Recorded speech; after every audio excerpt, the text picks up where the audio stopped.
Thank you. She's good. All right.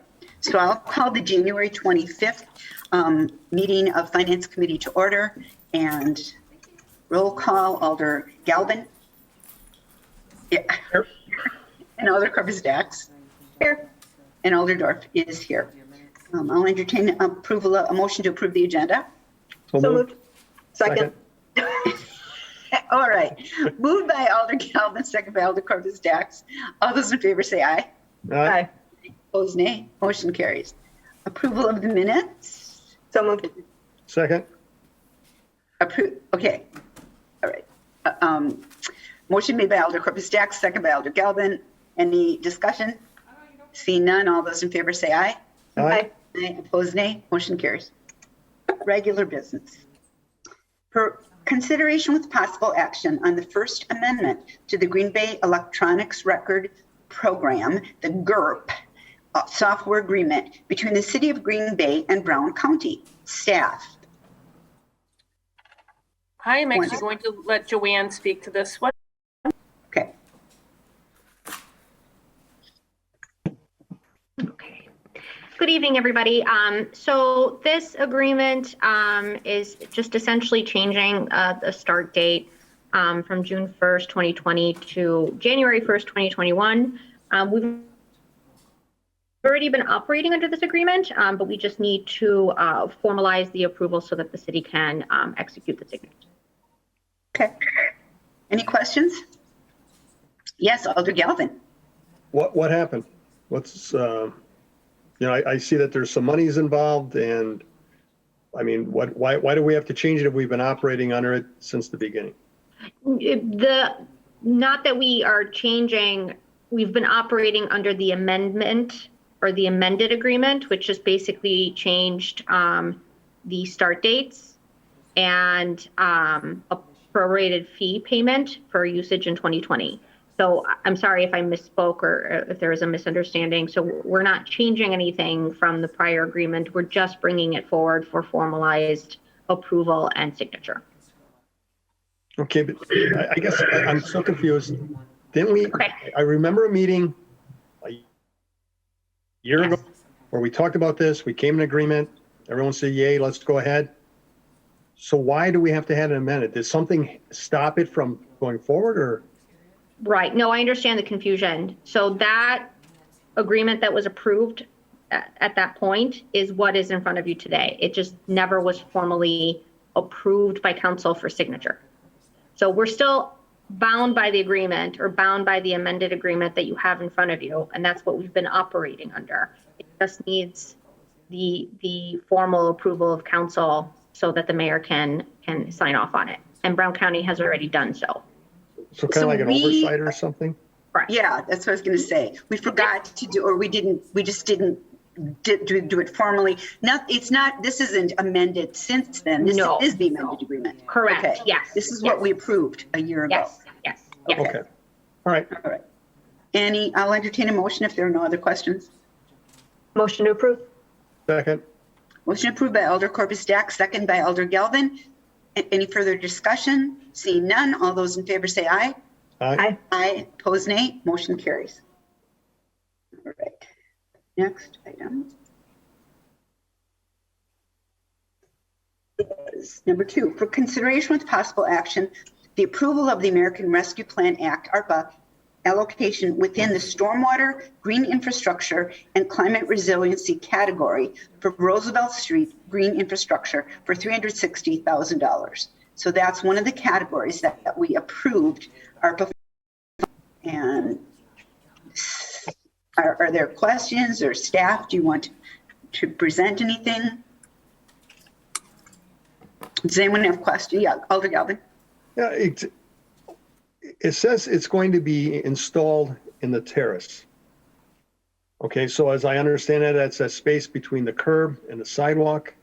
Some kind of a filtration system built in probably underneath the grass that's normally there.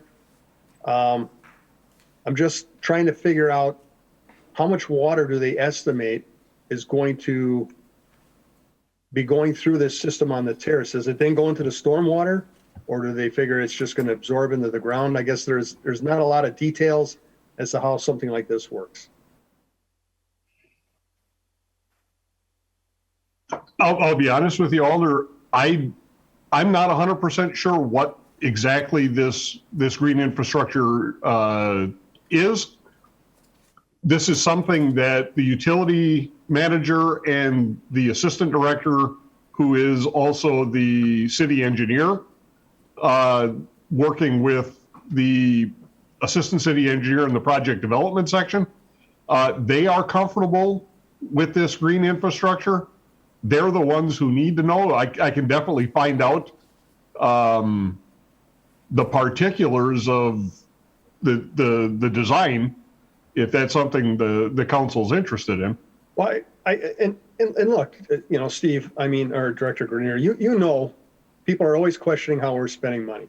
Yep. And people are scrutinizing these ARPA funds, you know, very, very much. I'm all about saving pollutants from going into the stormwater and then, you know, having to be filtered out. You know, you look at how the East River and the Bay and everything else turns nice and thick green every summer, you know, from all the phosphorus and everything going in there. But when I see it rain in my neighborhood, I see more water running down the curb storm sewer than I see, you know, on the terrace. I look at how much terrace we have, and I mean, imagine if you add it up, it adds up to quite a bit. But I guess, you know, and we always say we hire staff that we trust to do the right thing, but I think we're going to need some better explanations moving forward on some of this stuff, instead of just, you know, because what do I tell my constituents when they ask, how the hell does this work? And I go, well, there's this guy, and he's at the city, and he can explain it to you, but, you know, we don't even have anything here, any drawings or renditions or anything else like that explaining how much they plan on, how much water they plan on, you know, capturing this way, you know, compared to how much is normally going through the storm sewers and that kind of stuff. So I guess it'd be nice to have more detail. There's a pretty nice summary, right? The project summary, but you're right, it doesn't give exact amounts, but it, you know, it talks about the filter media captures and immobilizes pollutants, and then they're decomposed, volatilized, and incorporated into the biomass, you know. But it doesn't, I guess it doesn't say how much. I get all that, but we're talking about $360,000 for a section of street that runs from, on Roosevelt, it runs from Main Street to Stewart, which is what, 7 blocks? And then I think about all the other street that we have in the city, and I extrapolate that out. If this is something we want to do everywhere eventually, you know, what's this going to run? And are we only doing this because we have ARPA money? And when the ARPA money runs out, you'll never see us doing it again in the future. I mean, I just, you know, you know, I mean, it almost seems if we're doing this just for this small section, is it going to have that much of an impact that it makes it worth spending $360,000 of ARPA money on this? Or are we better off looking for something else that is more feasible and is going to have more of an impact? Well, when we get to the item related to discussion of the capital improvement program, you'll see that one of the things that I provided to Director Ellenbecker that she's included in the packet is supporting documentation for the Department of Public Works for our program, our part of the annual CIP. And if you look in there under the local streets, which is our page 2 of 7, you'll see that we are proposing green infrastructure on Van Buren, Roosevelt, Eliza, Finger, another Buren. So GI as a function of city projects, where it's possible for us to do that, that's a directive that we've been given by the mayor to implement GI as a standard to supplement our traditional infrastructure to help alleviate some of these concerns relative to flooding that we're seeing across the city. So no, I think in answer to your question, no, this is not simply because of ARPA. This is the new standard that DPW is going to be looking at. Part of the reason that you're not seeing detailed design, I don't know if the detailed design is complete on some of this stuff yet. What we've put out here is what our best estimates on the costs are going to be, but I don't know that the detailed design on some of these things has necessarily been completed at this point because it's still early in the year.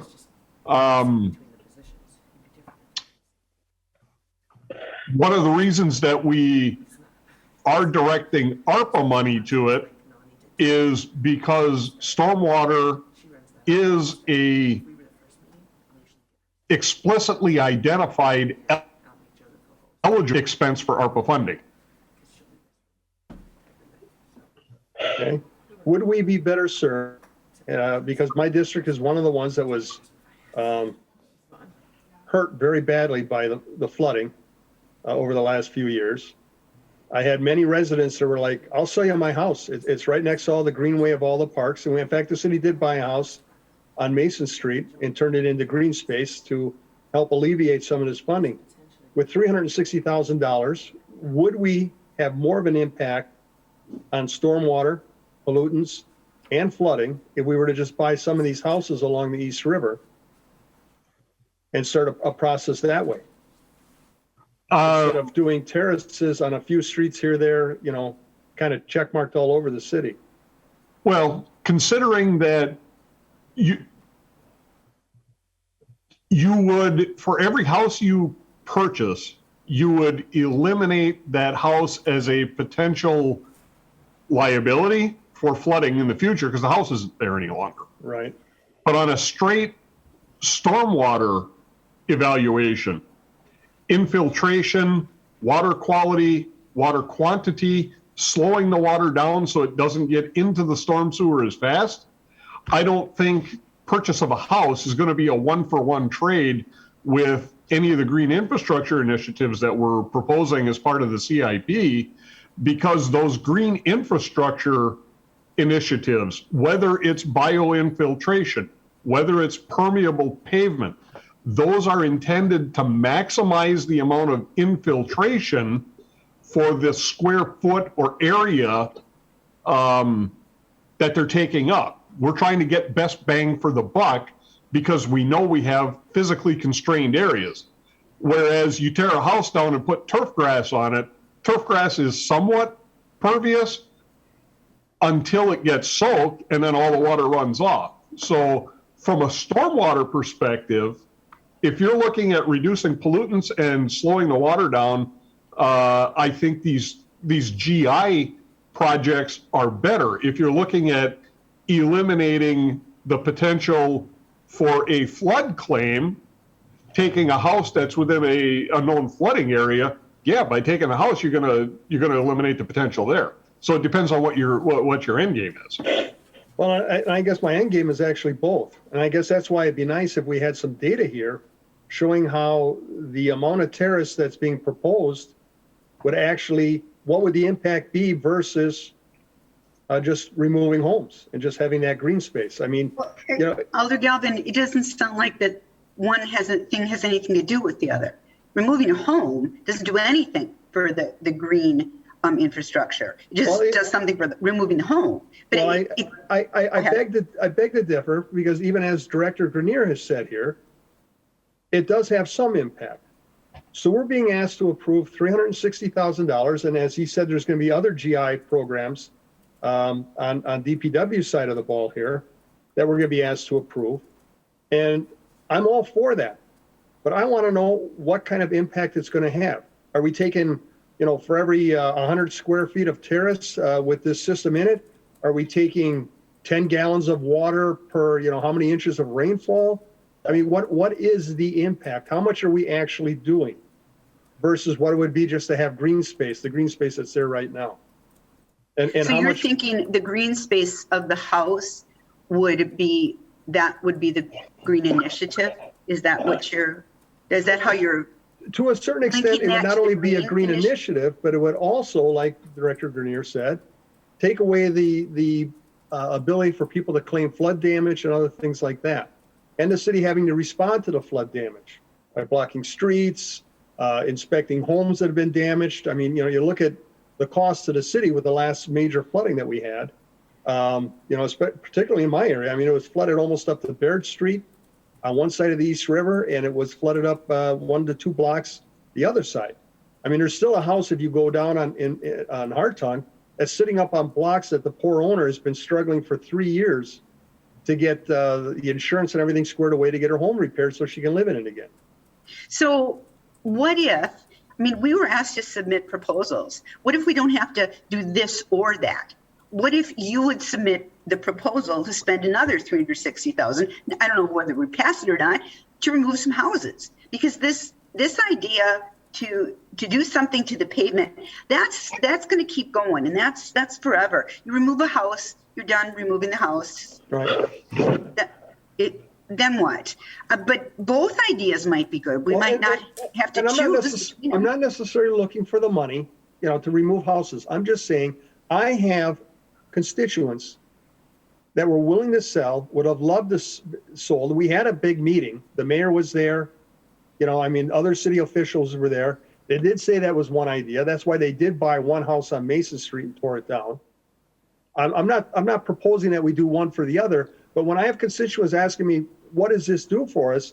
There's nothing in this proposal that says what it's going to do. How much impact is $360,000 of this going to have on our systems?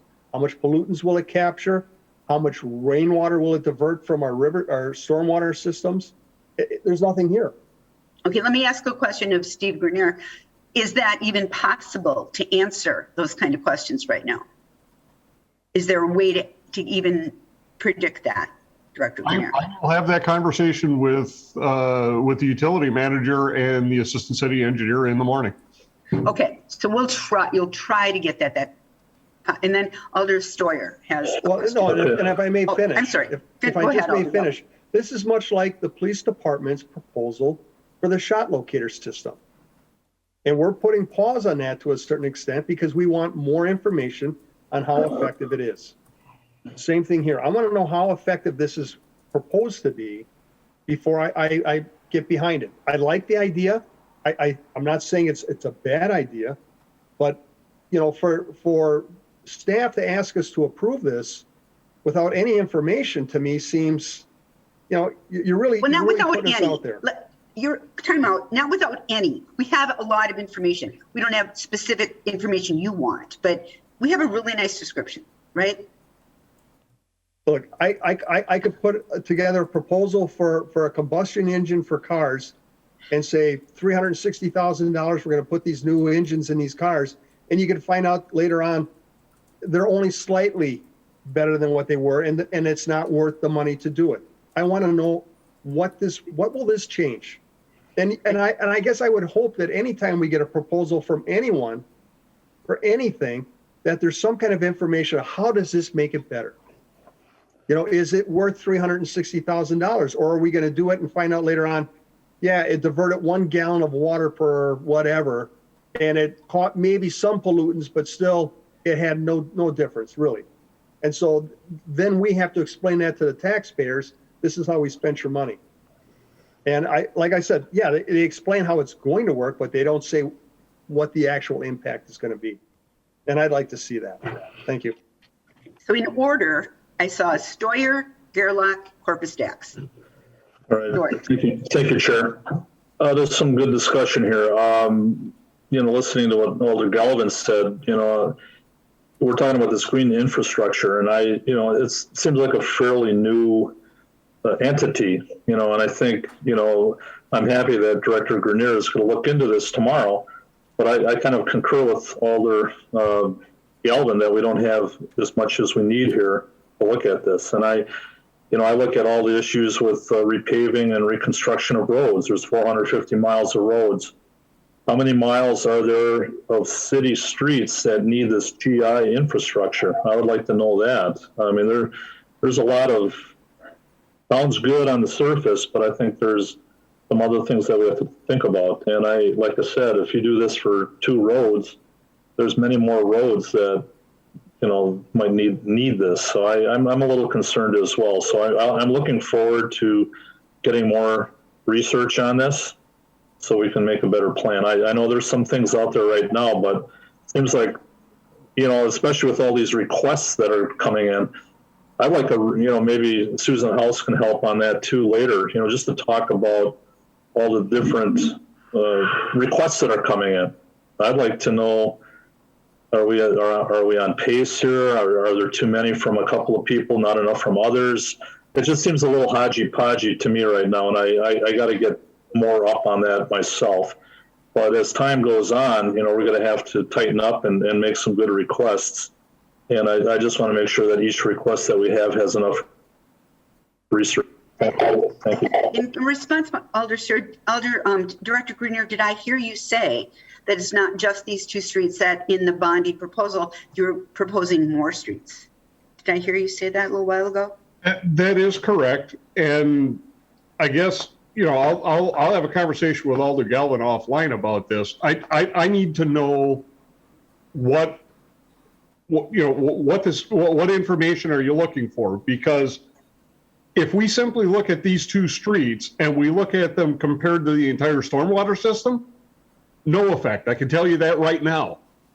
If we look at these two streets and we look at it compared to the basin that the street lies within, the stormwater basin that street lies within, negligible.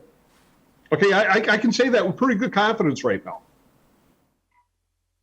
The journey of 1,000 miles begins with the first step, and this is the first step. And as we start layering project upon project upon project, that's where you start seeing the effect, but you're not going to see a massive effect with a single project, okay? I don't say this flippantly. We're talking about $360,000.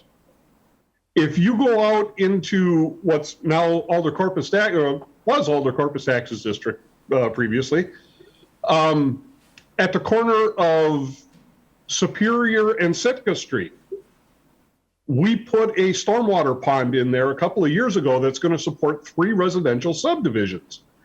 It's a fairly small pond. That was 1.2 million for a pond. Okay, green infrastructure is expensive. The $360,000 we're talking about is above and beyond the $725,000 worth of gray infrastructure that's already on that project. We took the stormwater cost of this project. Well, let me get down to the right number. So let's see here. We're talking about, I want to make sure I got the right project. I think 15001. Okay, so this is for Roosevelt. On Roosevelt Street. $725,000 worth of storm, and the GI is going to add $360,000 on top of that. So green infrastructure, give or take, is anywhere from 30 to 70% of the original gray cost. So, again, if you're going to look even just on the basin that this street is located in, this one project, I can say with almost certainty, it's not going to have the big bang for the buck that you're looking for, and as such, it may not. And that's up to you guys. Okay, we don't make the policy; we administer. You tell me not to build green infrastructure, I won't build green infrastructure. I'm fine with that. Director Grenier, that's not what I'm saying. In fact, it would have been nice if someone at City Hall had deemed to come to the council and say, we're going GI as much as we can. And here's one proposal that we have. We want to do programs like we're going to do on Roosevelt throughout the city. It's going to take time. It's estimated it's going to cost this much money, but it's estimated this is what the impact is going to be. Back when I went through Leadership Green Bay, we had Environmental Day. I went to St. Mary's Hospital. they put in their own system to catch all the stormwater coming off their property, roof, parking lots, sidewalks, everything. They had their own filtration system. They were able to tell us, this is how much water we're capturing. This is how much sediment and how much pollutants that we're taking out of it. In addition, we put a garden on our roof that captures so much water because it allows this garden to grow and it doesn't have to go down through the pipes and everything else. They were able to do that, and they're able to say, this is how much it costs, and it may seem a lot, but this is how much it's helping the environment.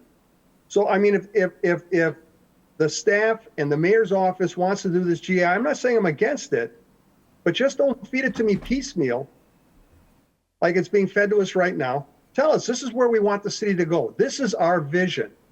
I've been asking for 5, 10, 15, 20-year plans out of staff for I don't know how long. And this sounds like one of those, but we're being told this just with this little focus on this $360,000. And that's why it may seem that that's what I'm focused on, but I'm not. I can get behind this if someone can tell us what the grand project is, what the grand plan is. That's saying. Thank you. It's Alder Gerlach's turn. I have a quick question for Director Grenier, and then I want to point out that Susan House has been raising her hand for 15 minutes. And I haven't since even she's our seen it. ARPA grant person, I bet we ought to listen to her.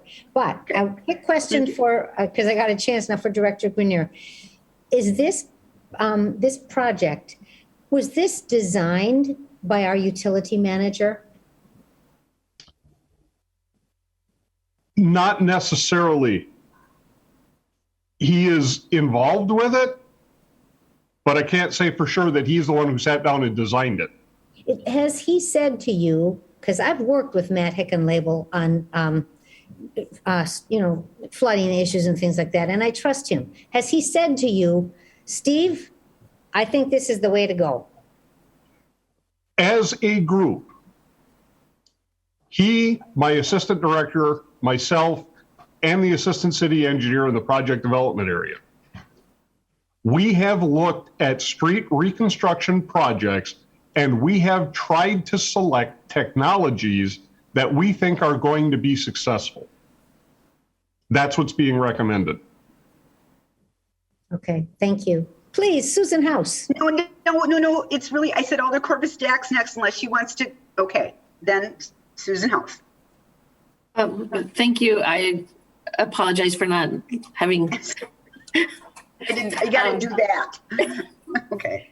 And thank you, Alders, for letting me go ahead and speak before you.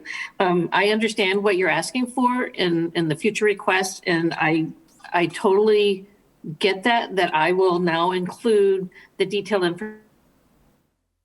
I just wanted to remind that a lot of these projects are concepts, and so we will be doing RFPs or we will be doing project design phase next to come up with what is the project really going to be. So where we may ask for, I don't know, $500,000, we may only use half of that in the end. And then I would be bringing that money back saying, okay, now we need, we have this project to bring forward.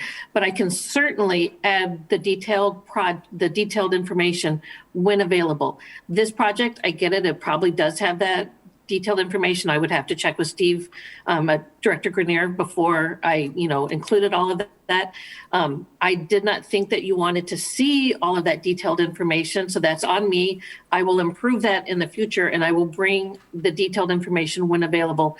And if not, I will lay out that this is just a concept that we are bringing forward, and we'll be doing an RFP or a project build out to come up with a more detailed plan, that we just need that project concept approved.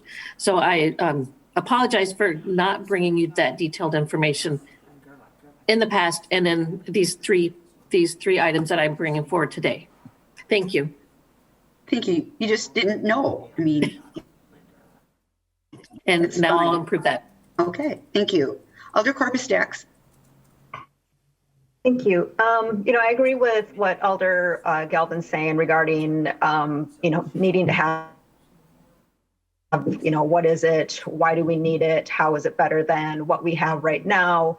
How is it going to improve the lives of the residents of City of Green Bay? What are we expecting out of the project, and having all of that information is absolutely necessary, because like he said, we answer to the residents, we answer to our constituents, and they want to know how we're spending the money, and why this over something else, why we're choosing this, and if this is part of a bigger project, whatever it is that it's being asked for, if it's part of a bigger project, I think we definitely need to know that. Otherwise, we're looking at this one thing and we're being told like, it's not going to make that much of a difference. Okay, that one piece isn't going to make much of a difference. However, if it's, one part of a bigger project that, yes, will absolutely make a difference, we're able to get behind that better. So that was all that I really had to say for this item. Thank you, Alder Karpstax. Any other questions? So Alders, how are we wanting to, before we even go on to the next one, how are we wanting to handle this? It sounds like we want to have more information. But what are we being asked to do? Approve the 360 today, or just approve that you guys are going to look into it? What are we really being asked to do? Okay, Susan, you're muted. Okay. You are being asked to approve the project and the funding. However, and it is for all three projects. All three projects, I did not bring you that detailed information. So we can do like we did with the shot detection system, and we can approve the concept and I can bring it back, or you can table it and I'll bring it back, with the detailed information. I guess I slipped on this one, did not bring you that detailed information. I didn't know. So now I know. In the future, I will make sure you have all this detailed information when it's available. Can we have this for council? Can we have that detailed information for council if we decide to move forward with it? I would refer to Director Grenier. I can ask, but there is a possibility that, as Susan indicated, some of these may be in a concept stage where we haven't advanced it. Why, I don't know that. Again, getting down into the weeds of an individual project within our capital improvement program, that's a little much for a department head. Well, and Director Grenier, now that I'm getting a bigger, broader idea of what's going on here, how about we just have instead of getting into the weeds and all the minutia that's going to make everybody who's not into this kind of stuff have their eyes roll up into their head and they check out, how about we get just a broad view plan of what's the city looking to do with this? Are we looking to do this to every street eventually? Just some streets where there's issues? This is the thing. Not only are we being asked to approve 360,000 here, but actually another 700,000, on top of that. So we're blending these two projects together. Is the concept to eventually take all the terraces in the city and turn them into this? No, it's to look at each individual street for appropriateness. Is it appropriate to implement green infrastructure? But the initiative to move forward with a green infrastructure approach, I don't think would be a surprise to anybody. That's one of the reasons the resiliency coordinator was established and funded, and being funded partially through the stormwater fund the way that it is. And that's why the city has been working for over a year on code audits and code revisions to promote the use of green infrastructure, not only on redevelopment projects or development projects, but also on internal projects. Okay. And so if we're trying to develop, because like I asked you, is this plan for all the terraces? You said no. We're going to have to look into that.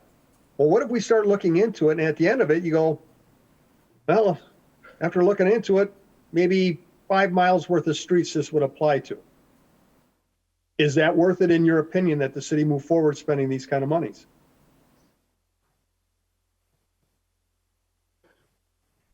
Again, when we bring a project forward, It's because we believe that the project is worthwhile to bring forward.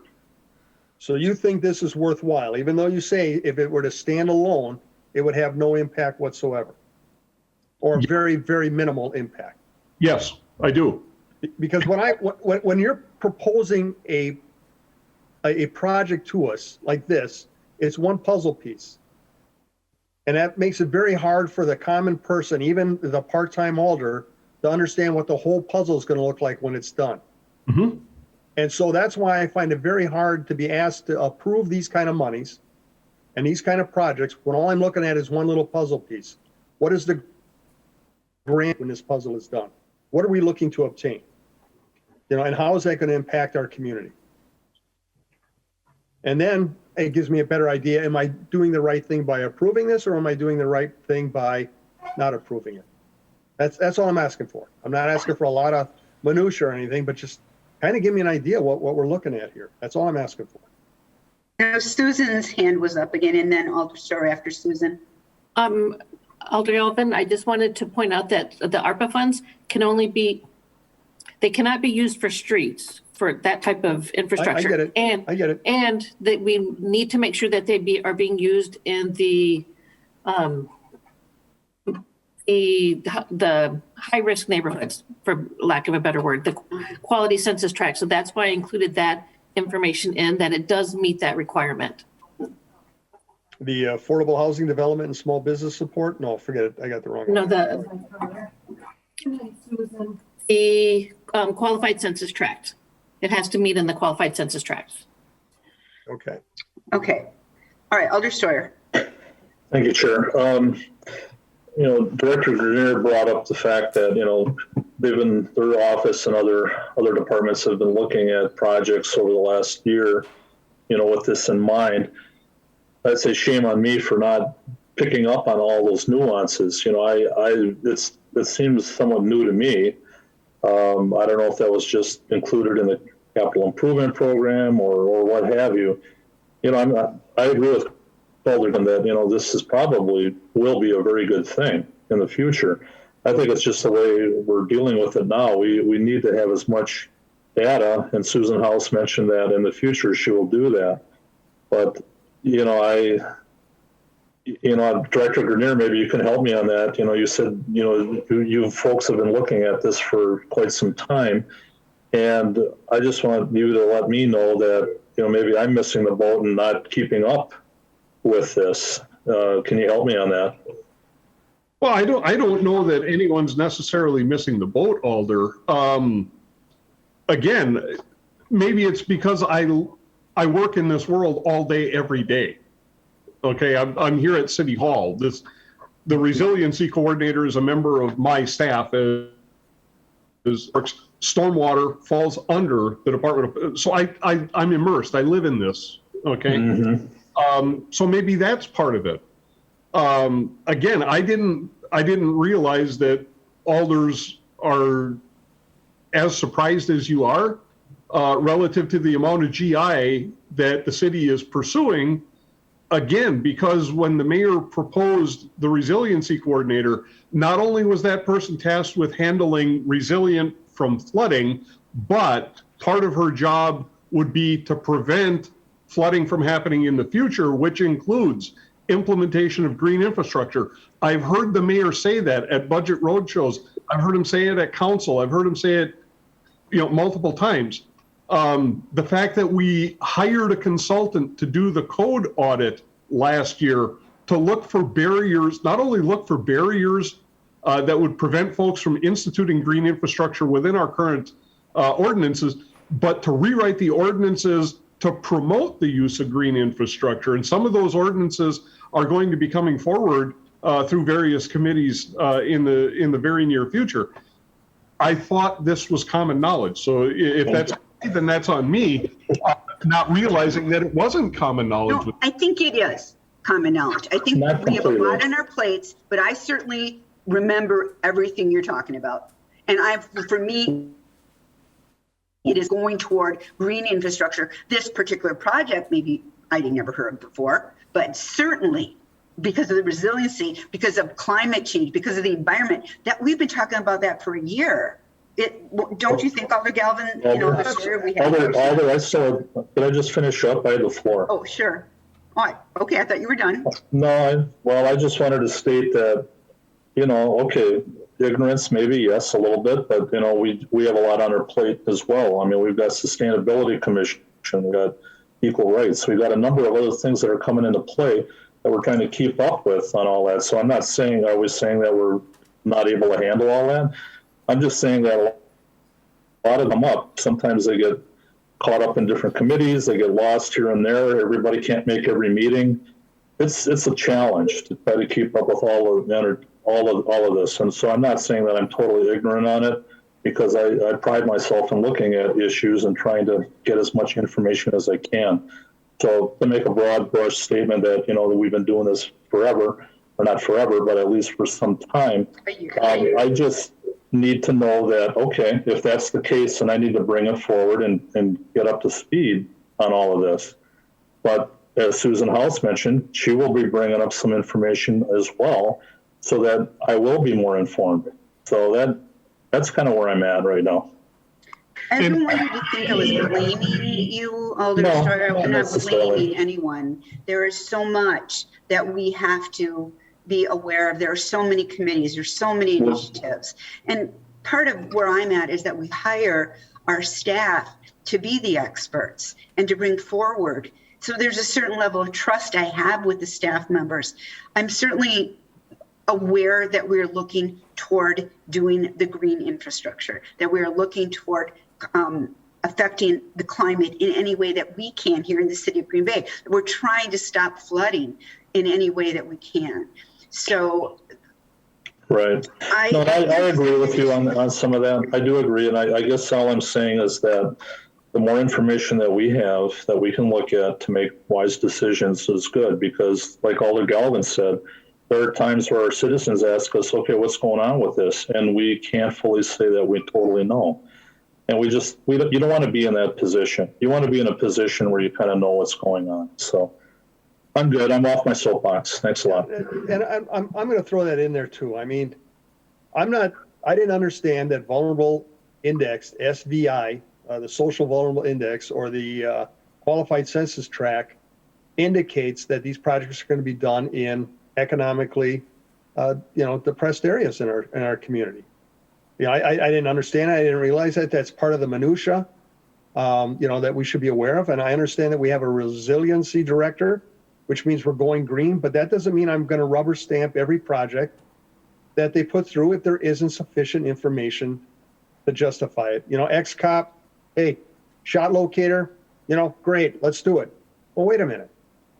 $700,000 with $150,000 maintenance fund after that. That's a lot of money. And then you start hearing information that maybe it's not quite that good. So, we have to do our due diligence on this. And I think it's incumbent on staff not to assume that we understand all this stuff. Like I said, I want to know what the whole puzzle is going to look like when it's done. And I don't like being given things, a little piecemeal here and there. And then all of a sudden later on, you're like, oh my gosh, this is what we were approving all along. This was the big picture 10 years later. Maybe I should pay more attention. I don't know, but it seems like we don't always get all the information we need at the committee level. And there's a lot of information here. I'm not saying that, but when I start asking, what is this doing? How is it going to be used?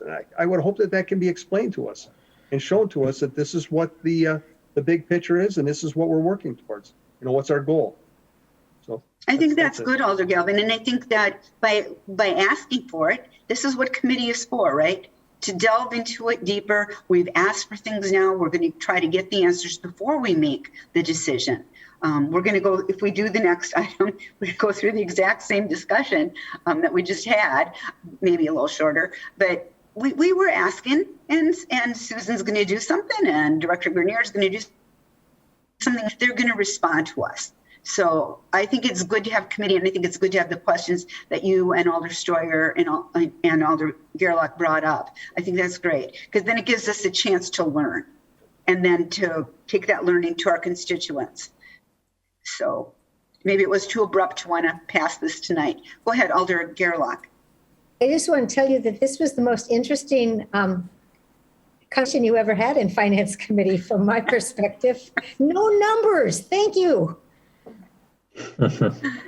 What shall we do, Alders? Well, there's two different, I mean, the Van Buren Street isn't exactly the same. There's more permeable pavement and such, but should we move on? Should we have these separate on the agenda? What do you want to receive and place on file or hold? Alder Sawyer. I just want to know, Chair, are these time sensitive? I mean, like, I don't see why holding this for a little bit or just getting more information would be the way to go. That's the way I'd look at it. Good question. Are they time sensitive, Director Grenier? I'm actually going to defer that to Susan because of, we have to move sooner rather than later on the concept of green infrastructure being implemented into these projects. Because final plans have to be prepared and we need to know whether we're including this in the final plans or not. Otherwise, we're not going to get the projects bid out and built this year. Whether this becomes levy supported borrowing, utility supported borrowing, or ARPA funded, that I need to defer that to Susan. That if we're going forward with GI, we're going forward with the GI, and I just need to figure out how we're paying for it. So, Alders, do we want to have the first shot at a discussion at council, and not just hold it here, but get council kind of up to speed and then probably come back here and then go back to council? What's the best way, do you think, to handle it? Well, things should be handled at committee level to save time at council, but we all know how that works. So they'll have the same questions you did. They right. will. And that's why if we can, and again, I don't think we're asking for the chemical makeup or any of that kind of stuff. We're just asking, how does it work? What do we think it's going to impact? How is it going to impact? What's the big picture that, this is all related to? Something bullet point, easy, to grasp and hold on to and understand what's happening, what it's going to look like when it's all done. So, maybe we go to council and then it comes back to committee, or we approve it at council if that information is there. I just don't want to spend, 3 hours at council going over something that could be handled at a committee level. How about I go ask Susan, could you have anything ready for next week? I believe I can have information ready for you. It is a little bit time sensitive in that if, like Director Grenier said, that if this project is going to be approved, then he needs to get it in his queuing and then bid out.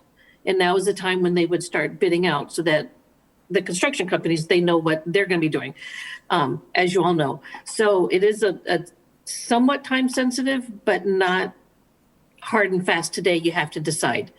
I am bringing you projects every month and I'm trying to go by the different categories. So, I mean, it can shift. I can combine categories. I'm trying to keep it clean for you to have, a topic each month, but it's a little bit time sensitive, but not where if we wait 2 weeks or wait, I think we're going to be fine. But the funding part, I would refer to Director Ellenbecker. Well, and we're not even, I think, worried about even funding it yet do we want to do this? And is there enough evidence that this is a good way to go? And our staff is telling us this is what we recommend to you. We're saying, thank you for recommending it. Could you give us more information so we can understand it better? Is that what I'm hearing, Alder Galvin, Alder Sawyer? Yeah. So would we want to bring it to council? I hate to bring stuff to council with no recommendation. I don't know. Well, bringing it to council, Alder Galvin, I agree with that. You don't want to bring all these issues to council. You try to get 95% of everything done at committee. I agree with that. But, this might be one of those times where, we need to have people weigh in on, because you don't want to be sideswiped with something like this after the fact, and that you don't feel like you had all the information.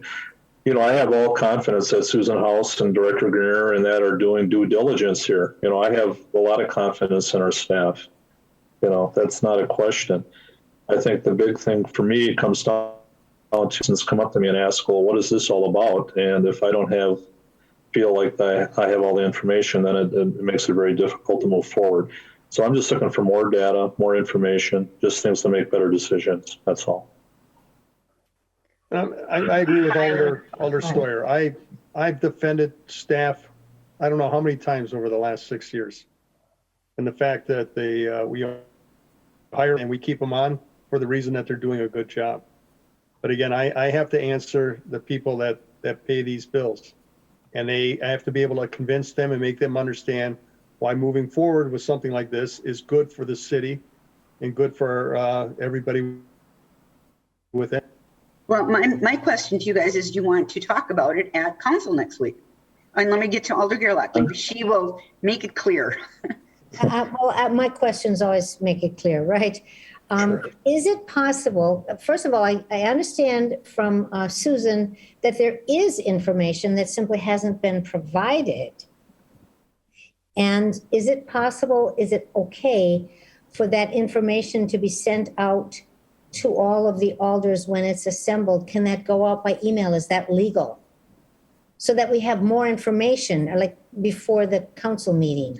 We go out as part of the agenda on council if we get it done before Friday, but, right? That would be legal. Alder Kurbis-Dax, you wanted to say something? Okay. You know, I'll go ahead and make a motion to approve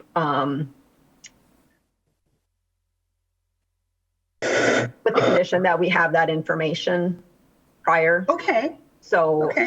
you know, we can have that. We're going to have a conversation regardless. Right. You know, it's up to read that packet and read all of the information so that some of their questions are answered prior to attending council meeting next Tuesday. You know, I think the big thing is with this, specifically with the Green Initiative, is just answering the question is, what is the big picture? What is this supposed to look like when all the dots are connected? So, you know, even having the resiliency coordinator available for that meeting, I think would be a great idea if they can present something to us, letting us know what is the big picture. Because yes, we've been getting all of these, you know, we've been having all these meetings and these agenda items coming. I don't think we're connecting those dots. Right. That's the piece that we're missing. I will set, and is there further discussion? So the motion is to bring it forward to approve it and discuss it at council as long as we get a contingent upon getting information provided prior to the council meeting. Yep. Yeah. Okay. Are we ready to vote? This is on the first one only. Okay, all those in favor say aye. Aye. Aye, opposed nay. Motion carries. All right, number 2 is going to be the object. I'll see how fast this. Agenda item 3. I'm sorry, it could be, I can't get back to my agenda. Okay. Yep, agenda item 3. Here we go. Item 3 is for consideration of possible action, the approval of the American Rescue Plan allocation, stormwater, green infrastructure, and climate resiliency category for South Van Buren Street, number 2, for $570,000. It was in the same memo, but it's also, right, it's in this section as well. All right, kind of why don't we talk about that one? Susan, you want to go first? Go ahead. All right, so this project is part of the Green Infrastructure Initiative with the city. It is, again, I've learned from what the prior discussion. So I'm going to try to help answer some of the questions at the onset. This is a part of the approved qualified census tract area in the city that this funding can be used for the green infrastructure. It is installation of about 850 feet of permeable pavement and biofiltration systems on Van Buren Street, which will improve the water quality, the stormwater runoff, and have an aesthetic appeal in the area. This, I do not have any detailed designs. This, again, I believe is going to have to be part of the bigger picture with the DPW. So it's kind of a domino effect of, if this happens, then Director Grenier is going to have to move up or change some of his, it all works together. It's kind of like when you redo the street, you have to make sure electrical's there. Everybody's in line at the same time. So that's part of this project is in line with Department of Public Works, street repairs and their road improvements and stormwater improvements. Thank you. Thank you. Discussion. Alder Galvin. I'll keep it simple this time, because I understand about the type of payment that they're looking at. I'm just wondering about the allows stormwater and snowmelt to infiltrate into a subsurface storage layer. Now, is that just the soil, or is that going to be an actual, like a mini storm sewer system? Can anyone answer that question? Basically, what the permeable pavement will do, it will soak through the permeable pavement and get into a drainage layer under the pavement.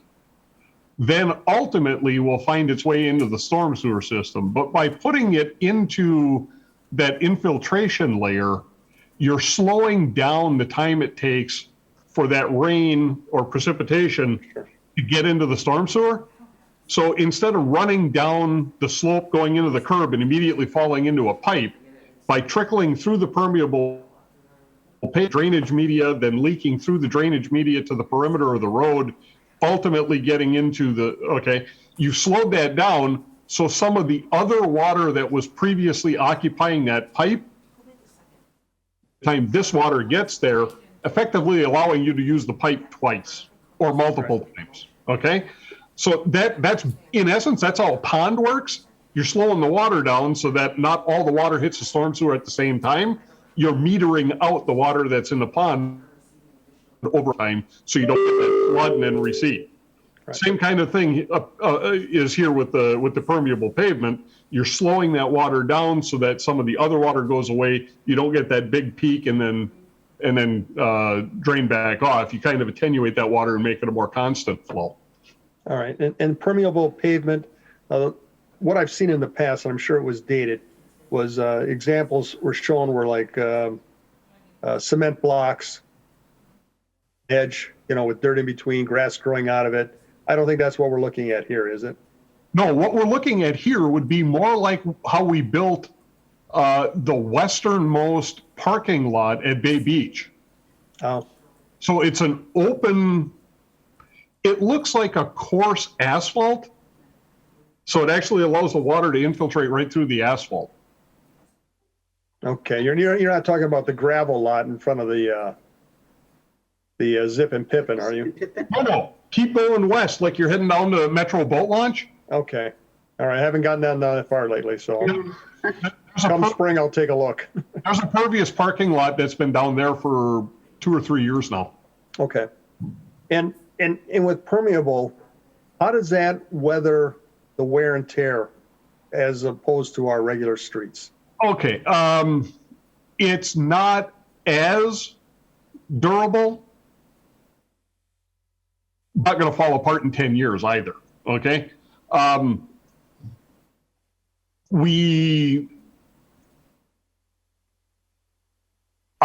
don't want to reach out and put a date on it to say a normal asphalt's 35 years and this is going to be a 25 year. Okay. The fact that it is being built with some void spaces in it, by the nature of that, that's going to be slightly less durable than a more densely compacted asphalt. But if you want to, that's one of the trade-offs to having green infrastructure. Okay, and these are things that we need to understand when we're approving, and I appreciate you telling me that. And also understanding Van Buren from Mason to Stewart, that's definitely a very low usage residential street where, you don't have, it's not like Mason Street or Webster, even Baird Street. It's mainly the residents living there are the only ones using it, so. The other things we want to make sure that you know, we're not out here pioneering technologies either, okay? As we're entering the green infrastructure arena, we are relying very heavily upon tried and true GI technologies. So bioinfiltration and permeable pavements have been utilized by other agencies around the country for a period of time long enough that we're comfortable that this is not risky technology. We're kind of being we're only dipping a toe in the pool at a time, if that makes sense. Sure. That's all I have. Thank you. Alder Galvin, are most of these that we're talking about, are they in your district? Scary, but yes. Oh, all right. So your district, you're going to lead the way in environment. Well, and, Yay. yeah, I'm pumped. You know, I mean, if it's going to have an impact, that's what we're looking for. I mean, Cool. All right. Cool. Okay. Other discussion on this one? Otherwise, I'll entertain a motion. Okay, are we going to be asking for more information for council as well? Because I think it did include some of the same stuff as the first one? yeah. I think so. By getting that info from the first one, it'll transfer to the second one too, right? Yes. So we'll say again, if we do the motion to approve contingent on receiving the information requested prior to council. Do you want to say the motion that way? Sure. So moved. Yeah, I'll make the motion. Okay, I'll second it. all right. Alder Corpus Dax moved and Alder Galvin seconded it. Further discussion? All those in favor say aye. Aye. Aye. Opposed, nay. Motion carries. Okay. The next item is the rainwater barrels, number 4. For consideration with possible action, the approval of American Rescue Plan Act allocation within the stormwater green infrastructure and resiliency category for rain barrel, rain garden, green infrastructure for $60,000. Let's talk about that. All right, so this program is a concept that we don't have here is the details, here's your hard program that we're going to follow. This is something that we are developing. However, we do have models that we are going to work from where cities and municipalities have already implemented. Basically, rain barrels, if we purchase them, this is it's a free rain barrel that will help with the stormwater. And if you purchase, then we would look at reimbursing. And the reason why we let you purchase is because our blue barrel might not match your landscape. We want to make sure that we are implementing the program. We don't want to make sure that people actually implement this. Shade tree and the bushes, that is another type of program that other municipalities, and it is just to get the more of the trees. Oh, my internet is unstable. But is to make sure that we do keep this tree city and we do help with the shade and the environment by having the trees that will help soak up the water, etc. Okay, so this is kind of a program that throughout the city or only in a certain area of the city? Does it again have to be in that census tract? It would be available for all residents. Okay. And is it like a grant program where they have to fill something out to request it or prove that they're really doing a project, not just reselling the rain barrel or what? I would have to collect information that does get submitted to the Treasury. So there is a little bit of trust there that I'm collecting your information and submitting it to the Treasury. So you probably don't want to sell this. But we would also notify everybody that this is what is happening. I'm collecting your information. I'm not selling your information. It is going into a database that the Treasury has. There is no tax to it. it is ARPA funds related as federal dollars. You know, we'd have all of that as part of the brochure that the constituents would get. Well, I guess what I'm, and maybe I didn't understand Alder Dorff. We're giving a maximum of the $5,000. So say I put in a garden and I got some trees and I got barrels and, you know, I got a max of $5,000. I'm getting an ARPA money. Is anybody checking to make sure I'm doing that? Or am I just filling out some forms and it gets rubber stamped at City Hall and, you know, go forth and have fun? There would be auditing. Okay. That's all I want to know. Thank you. And Alder Steuer. Thank you, Chair. It's a very interesting discussions, and I will tell you that I went to my first Sustainability Commission meeting the other day, and I know it's been around for a while, but I learned a lot. And I think, you know, we have a number of standing committees, of course, and at the city that report out at council.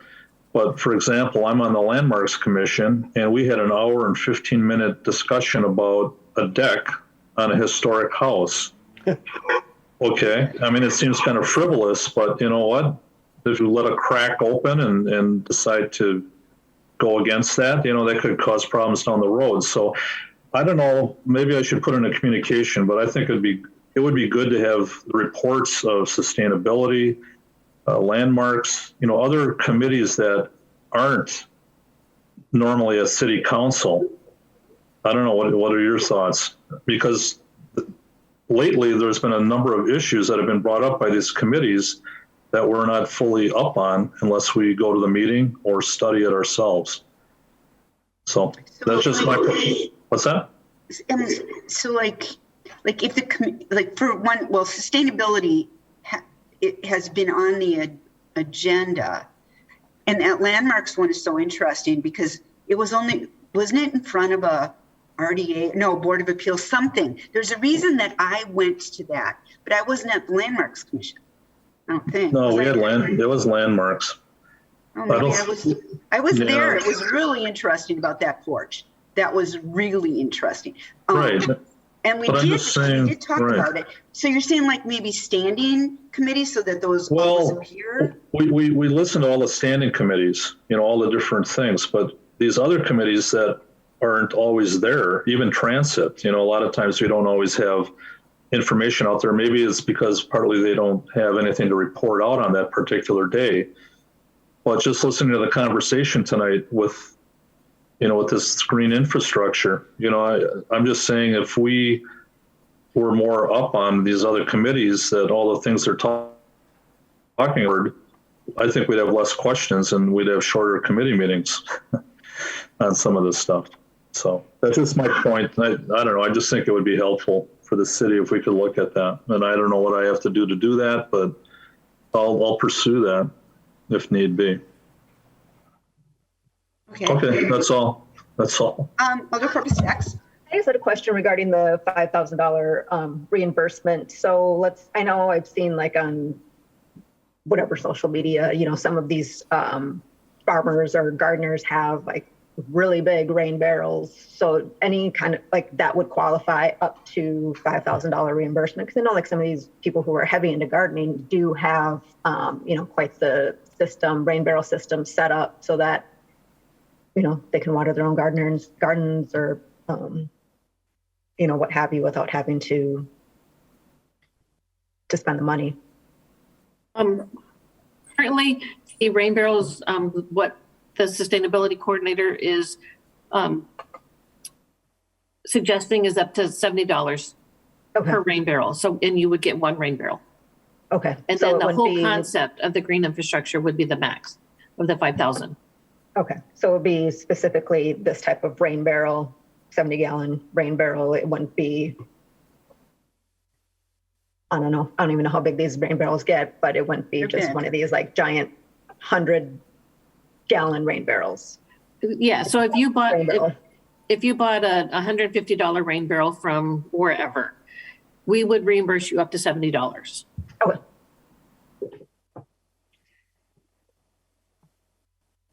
Is that it?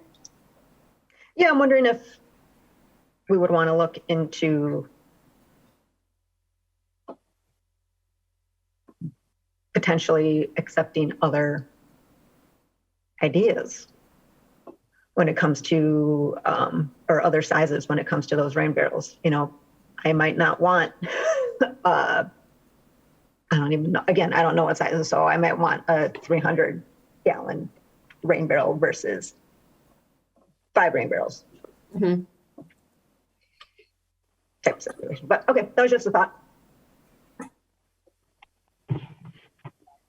Okay. Any other discussion about the rain barrel, rain garden, green infrastructure, a project intended for residential properties and non-profits? No more, see no discussion. Is there a motion? I would make a motion to approve this. Second. Okay, motion made by Alder Corpus Stack, seconded by Alder Galvin. Any more discussion? Seeing none, all those in favor say aye. Aye. Opposed? Aye and aye. Opposed, nay. And motion carries. The agenda. Oh yeah, this will be the short item. For discussion, we saved the best till last year, guys. Discussion the 2022 draft bonding request, which we will let staff discuss. So, thank you. I will get started. I'm not exactly sure how we want to take this down the path. But, you know, every year we try to move this up a little closer to budget time. For many reasons, it just didn't happen again this year. And so instead of pulling the full capital improvement plan together, which we were getting very close to it, and we know we have pending other pending funding sources potentially coming down the WIRT line, and we're looking at this ad hoc facilities committee. We decided we can't stop the 2022 projects that need to get done in 2022 while we're waiting for all these other things to kind of get streamlined.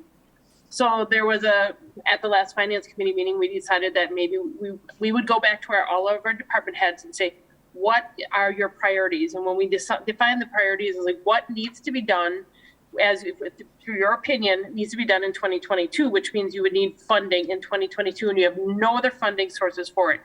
So that is when the list that really has been put in front of you are things that are projects that need or are on the plan docket to get done in 2022 that will need the funding for.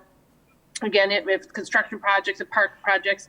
And then in some cases, in other cases, it's also equipment that they need to get ordered this year. And in some cases, you know, we have 12, 15, 16 month lead times on these items. So, you know, again, the request was priorities only, things that had to get done this year based on the department head's opinion. And that is what's been put in front of you. Can I ask a question just off the top? Because I read through it all, I looked at all the numbers. Isn't this an incredibly much larger request than we had? It is large. Yep, it is larger than the last couple. It's larger than last year. Last year we worked very hard to find every possible other funding source and looked at every fund balance and every unused bonding to try to get that list down. And so not all of that. It was like down to about 11 million something. Was that it? Correct, but that was a year there just wasn't as many big purchases than larger fund balances. Correct. So it was a smaller request. Yes, so this one has jumped up pretty dramatic, and as you can see on the bottom of the list, on that third page of the spreadsheet, it kind of shows you. Yes, total request right now is at $31 million. 19.5 million would be general fund borrowing requests, and then the remaining would be for your sanitary storm and parking. So yes, this would be a high request compared to previous years.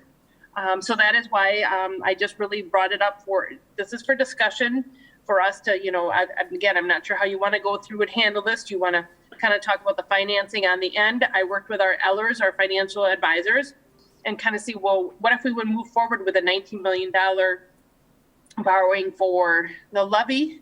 How that would affect our next 5 years worth of debt service on the general fund for next year's 5 years of budgeting? Or do you want to go through and look at all the items by the departments, get a better understanding what's out there? You know, it's really going to be. I want to ask a big picture question first, which is we're comparing what we did last year, which was around 11 million to 19 million. Those are the two numbers we're kind of comparing. Are we doing 11 million to 31 million? Which is the right comparison here? Was it the general fund? Oh no, it was only 8 million. It was 8,874,000 last year. And now we're asking for 19. Okay. So 11 million more. Nope, I'm gonna correct you. That 8,474,000 is what is being paid off. So there was a goal of one point where we were trying to not bond more than what we're being paid off. So that is what this, I apologize, I don't have a header on that one, but It does say 2022 debt outstanding payoff. So in a normal course of 2022, we will pay off 8.474 of general fund outstanding debt on that's principal only, not in interest. And then between sanitary, storm, and parking, and kids, we will pay off an additional about $6-7 million. In total, we will pay off 15.052 in debt in principal in 2022. So we're proposing to borrow that, right? The bottom line of the request is 31 million, and we're paying off 15 million. We're not holding it flat as we've tried to do in the years before. So my first question is why, or from ARPA to cover some of this, or why would we be doubling? That just seems so huge to me. It surprised me. It is just being presented in front of you. This is based on what the department heads have requested. ARPA funds, there are a few of our ARPA dollars available to be used potentially for some of these items. We've already actually used $655,000 really in our 2022 budget to cover some equipment that did not come into our bonding request. And then there are a few items on here that have already been approved at the last council meeting, some equipment. But back to your ARPA question, yes, there is a potential that you could use, there's minimal ARPA dollars available for this. We would have to use our lost revenue calculation. We also know there is an infrastructure bill that could possibly cover something on this list. And again, these are items that at this point, the more we are just learning more and more how this infrastructure bill would work. And it appears that we have to apply for every time there is a pool of money that's being passed on to us, you have to apply, and you won't know until months later whether or not you're going to have that money. So these has said they need or want to work on this year. It's been in the CIP. This is part of their plan, and they don't have another funding source. I can't explain to you exactly why this list is much bigger than it has before, been in front of you before. I'm actually, Director Grenier could probably talk to you a little bit on the pavement side about, I think, doing a few more roads than in previous years, but that could be part of what's drawing part of the request up. I think here's a further question. We always had kind of a guideline. There was always a number we were aiming for in the past, which was far more than what we had paid off. And now that's kind of out the window. Is there sort of a guideline? Were you just about to explain when you talk to Ehlers, how much can we afford to borrow, or how much it raises the levy?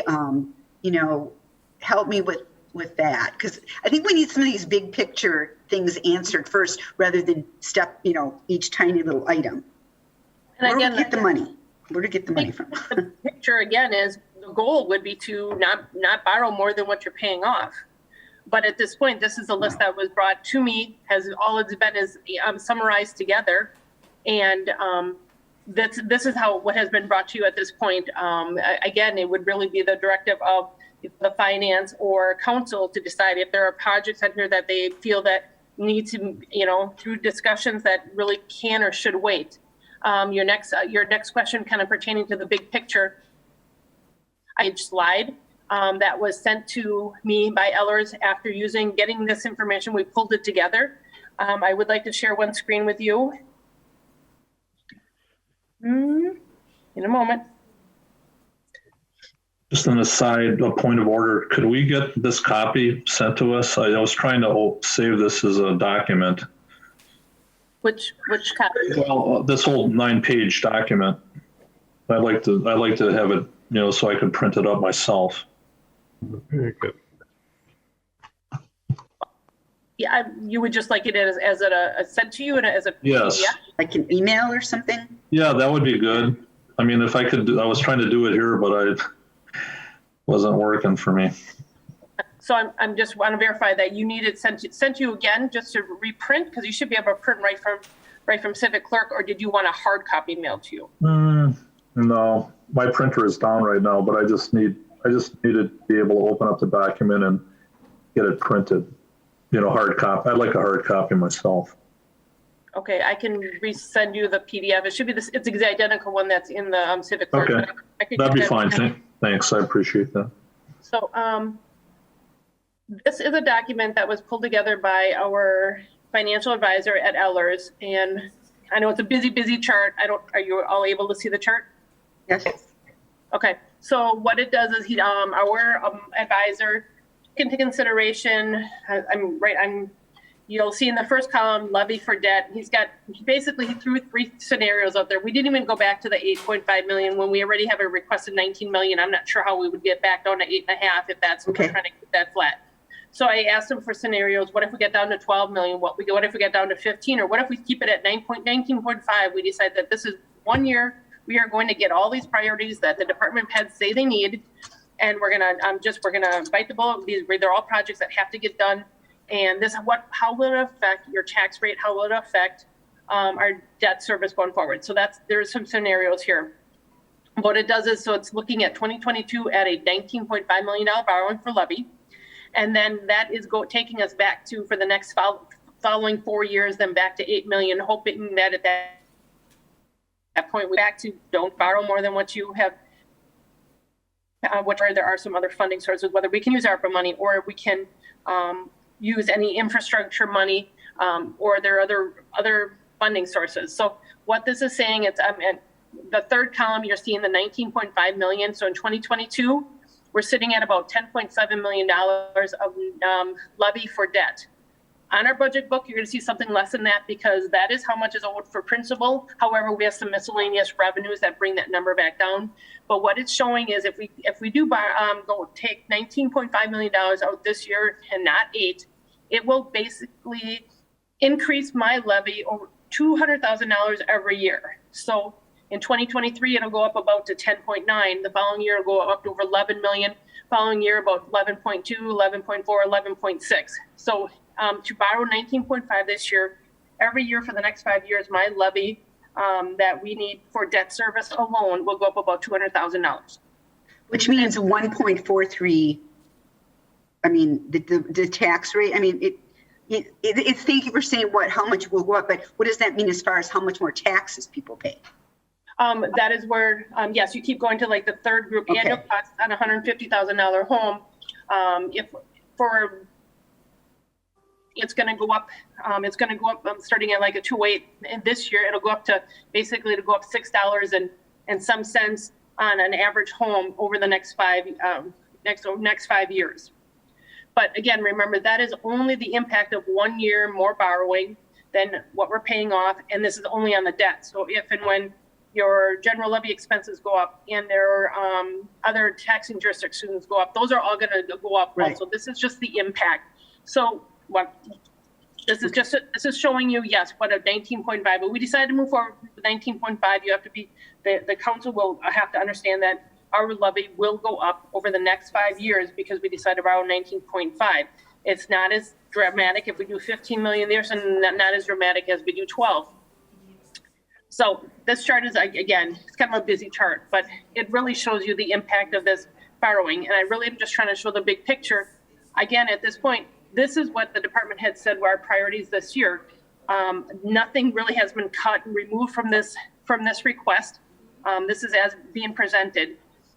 So again, I also want this to be a discussion tonight of, again, do you want to look at the big picture and say, okay, we're only going to do 12 million. We're only going to do 8.5 and then try to figure out how to cut it down? Or are you willing to say find out that these are all necessary, and for 1 year, do you decide to borrow more than what you are paying off? So I know Director Grenier's been wanting to talk. So Director Grenier, do you have something to add to that? Well, when you take a look at what Director Ellenbecker has provided you, of the levy-supported borrowing, okay, we're talking about $19.5 million worth of levy-supported borrowing. DPW represents approximately 14 million of that total. Of that 14 million, about $1.3 million is our equipment, which was committed to back in December. Okay. About $1.3 million is repairs at our garages, which are necessary. And then we've got about $11 million, which is part of our capital improvement program, our annual CIP. In the packet beyond the 3-page summary sheet that Director Ellenbecker has provided you, she has also provided an 8-page document, which is a draft of our 2022 capital improvement program, which identifies all of the projects that we're proposing for this year. And again, the lion's share of this borrowing is related to the DPW CIP, and that reflects the directive that we've been given by the Common Council to do more roads. Mm-hmm. True that. We sure have directed you to do that. Okay, and we've got new programs that we've installed, which, you know, including our sidewalk program went from $150,000 a year to over $450,000 a year by doing the systematic replacement. One of the things that came through Improvement Service Committee last year was this Huron Road sidewalk, which is almost $250,000. Okay, there's some big ticket items, and pavement is not getting any cheaper. We're seeing almost a 30% increase in pavement costs over last year. Part of that is due to the same supply chain and workforce issues that everybody in the world is dealing with. If you can't get people to work and you have to pay them more, and you can't get equipment or materials up here, the materials cost more. We're seeing that as well, okay? So last year we had some really good pricing. This year we're not anticipating that to happen. Again, a function of we're being directed, do more work. If the work we're doing is more than we've done and the cost per unit of work is more, you wind up with an $11.4 million boundary. And so I also noticed there was $1 million for the bridge repair. Was there another fund we were looking at though for that bridge? Wasn't that in there? I thought I saw $1 million for the Main Street Bridge. Okay. Were we gonna get that somewhere else? I thought there was rumors of that. From the state. There are all kinds of rumors out there. To this date, I have not seen a single publication from any reputable source being the Wisconsin League of Municipalities, the American Public Works Association, anybody that specifically takes the infrastructure bill, the bipartisan infrastructure legislation, and breaks it down and tells us how much money is going to be available for various things. They're not even breaking it down to what money is going to the state versus what money's going. Okay, so we can't count on it. We really probably have to do something about that bridge, right? Every big risk. Well, again, we keep putting it off. Aldrich, did you have a chance, Aldrich, to look at each of the individual items? Do you want to go over that? I've got a couple questions. Okay, Alder Galvin, go. Let's go right up to the top. Police Department, the armored vehicle SWAT Bearcat. I thought, or at least it used to be, that the Bearcat was a jointly owned vehicle between Brown County Sheriff and our department. Is that changing, or was I under the wrong assumption this whole time? We have one vehicle that was purchased with state funds from the ALERT program that is shared with Brown County Sheriff's Office, and it is housed at Brown County Sheriff's Office. And then this is to replace our own piece of armor that is used often on really short notice by patrol for incidents involving firearms. It can also be used by the SWAT team.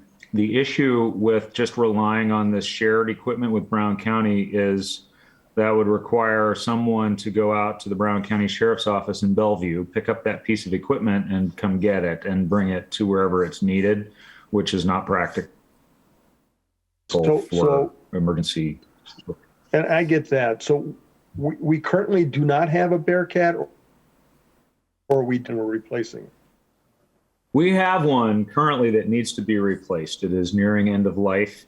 We have had one, and I believe maybe even two issues with it now, where it's a cost in excess of $15,000 to repair it.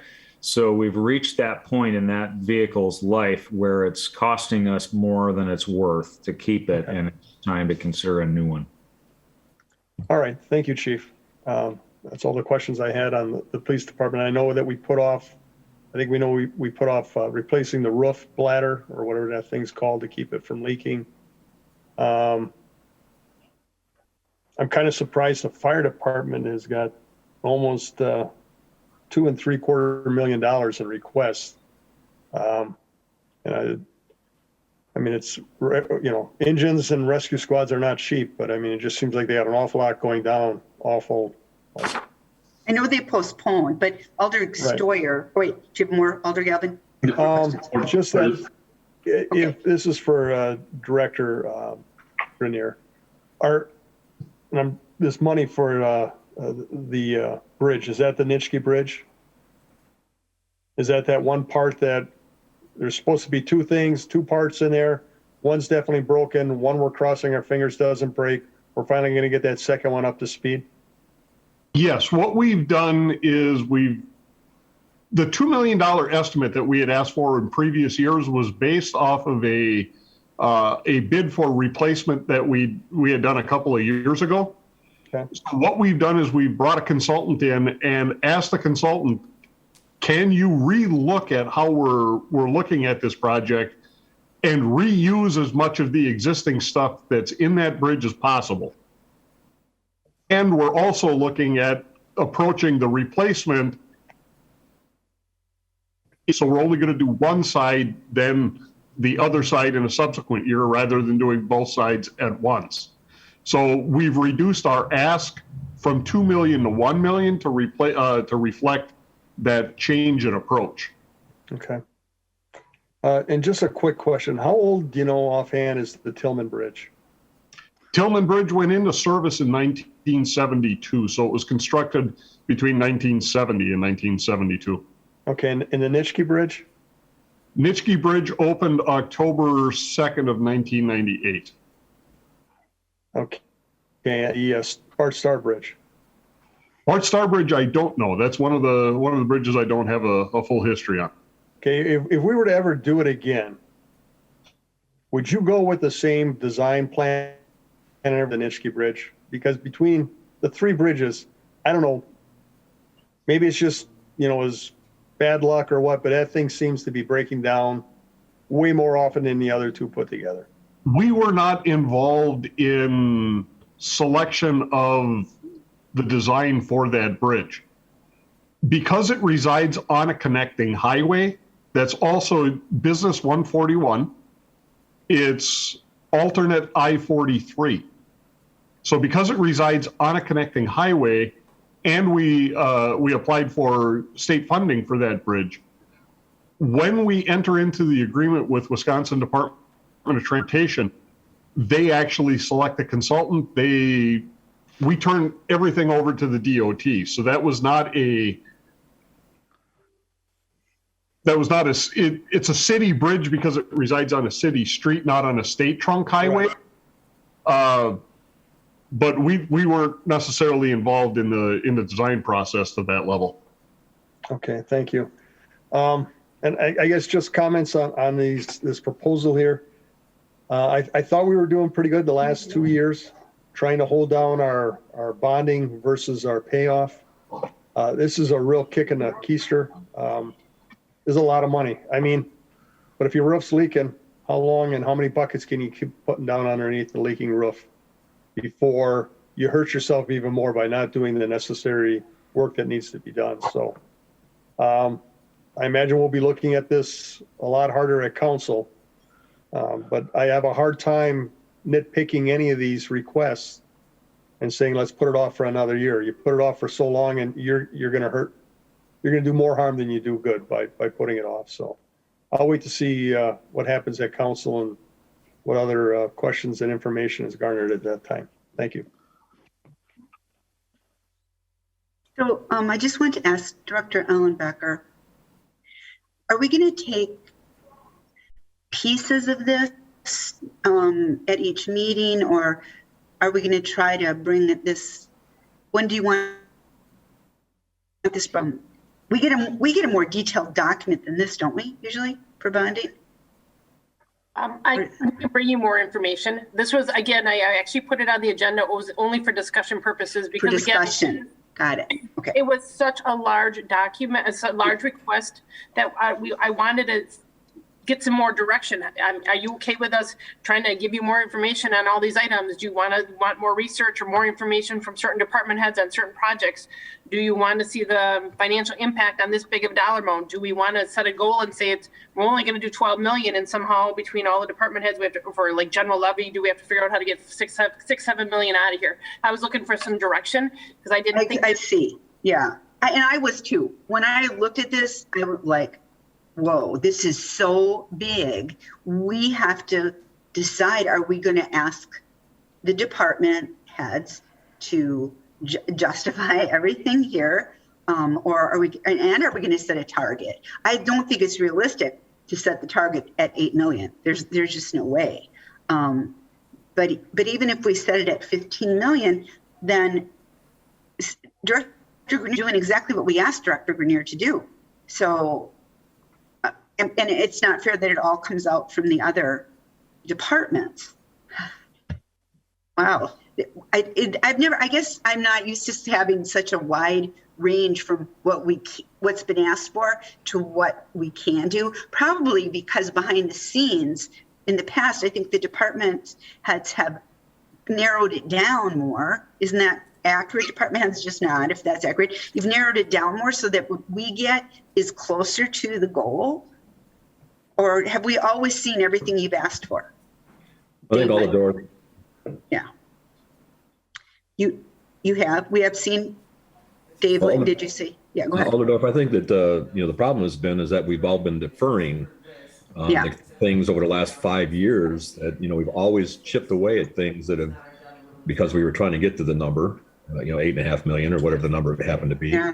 And so now it's just kind of all coming to a head. And, when you look at the fire department requests, and Alder Galvin pointed it out, we've got a lot of equipment throughout the city that's end of life and breaking down. And so we have to replace it.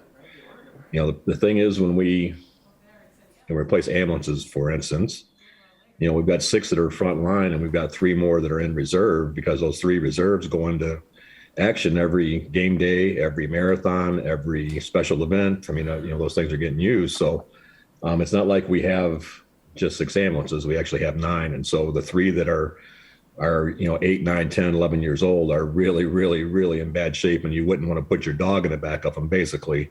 And so, we've got to replace them. That's just the nature of the beast. And, it's kind of the same thing when you look at fire engines. We already approved to move the one forward, and we've already done that one. But if you look down at the bottom of the spreadsheet there, the remount of engine 4 and engine 7, we're actually trying to save the city money there. We're talking about taking existing fire engines that have stainless steel bodies and just having a new chassis put on them, which ultimately saves almost $700,000 for a brand new one versus $460 for a remount.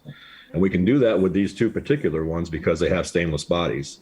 Unfortunately, all the other rigs in the city did not have the stainless bodies, and so they are all rusting out and becoming almost impossible to keep on the road. So, where we can, we're trying to do what we can to, lower the impact, but it is coming home. And I'll just tell you that we've got 2 ladder trucks coming up. They're going to have to come up in the next 2 years after this, and we're talking 1.2 to 1.3 million on each one of those. That's just, it's coming up. So, and even like with the police squad cars, I think we were trying to move that over to out of bonding. Weren't we? Weren't we trying to move those cars out of bonding? And they're all in here again. And do we move any of them? These are our squad cars. We have started to move some support vehicles out of out of the bonding. And as you see, there is no, they originally requested 6, I think, support vehicles. They have been moved off this list. We're into the leasing program, which is going to be paid through the operating budget. So we're trying to get at least the support vehicles back into the operating budget through a lease program. They have just jumped on board with the lease program. So the squad vehicles, the squads, for many, many years, we've deferred the number of squads. So they are still trying to get back into the rotation of, I think, 3 to 4 or around 4 years, or 3 to 4 years of rotation. So that, you know, they've been asking for, and it's been in our CIP for 15 vehicles per year to get them back to. Okay, but so pause. Isn't the life of the loan longer than the life of each vehicle? I mean, how long did these squad cars last? I think can talk. I mean, in the past, it's been historically 3 to 4 years. I think some of these now we are maybe working on some SUVs, which I think had more of a useful life of 4 to 5 years. You are correct. That is, we borrow 10 years for on the overall for the purposes of exempt borrowing, as long as the average life of, you know, really you're seeing the first couple of years when you pay off principal, you're maybe paying off the squads first, so you are at least paying for them by the time they need to be replaced. Yes, our annual, these are operating items, but if you had 3,415 vehicles, there's a request for over $500,000 for squads on an annual basis. Until we can get that money, enough money to put that back in the operating budget, it is still in our annual bonding request. So is ARPA helping us at all with anything from here? Like, these are the necessary things we have to have. Can we use any of the ARPA funding for it? Or are we doing that for other necessary things we have to have?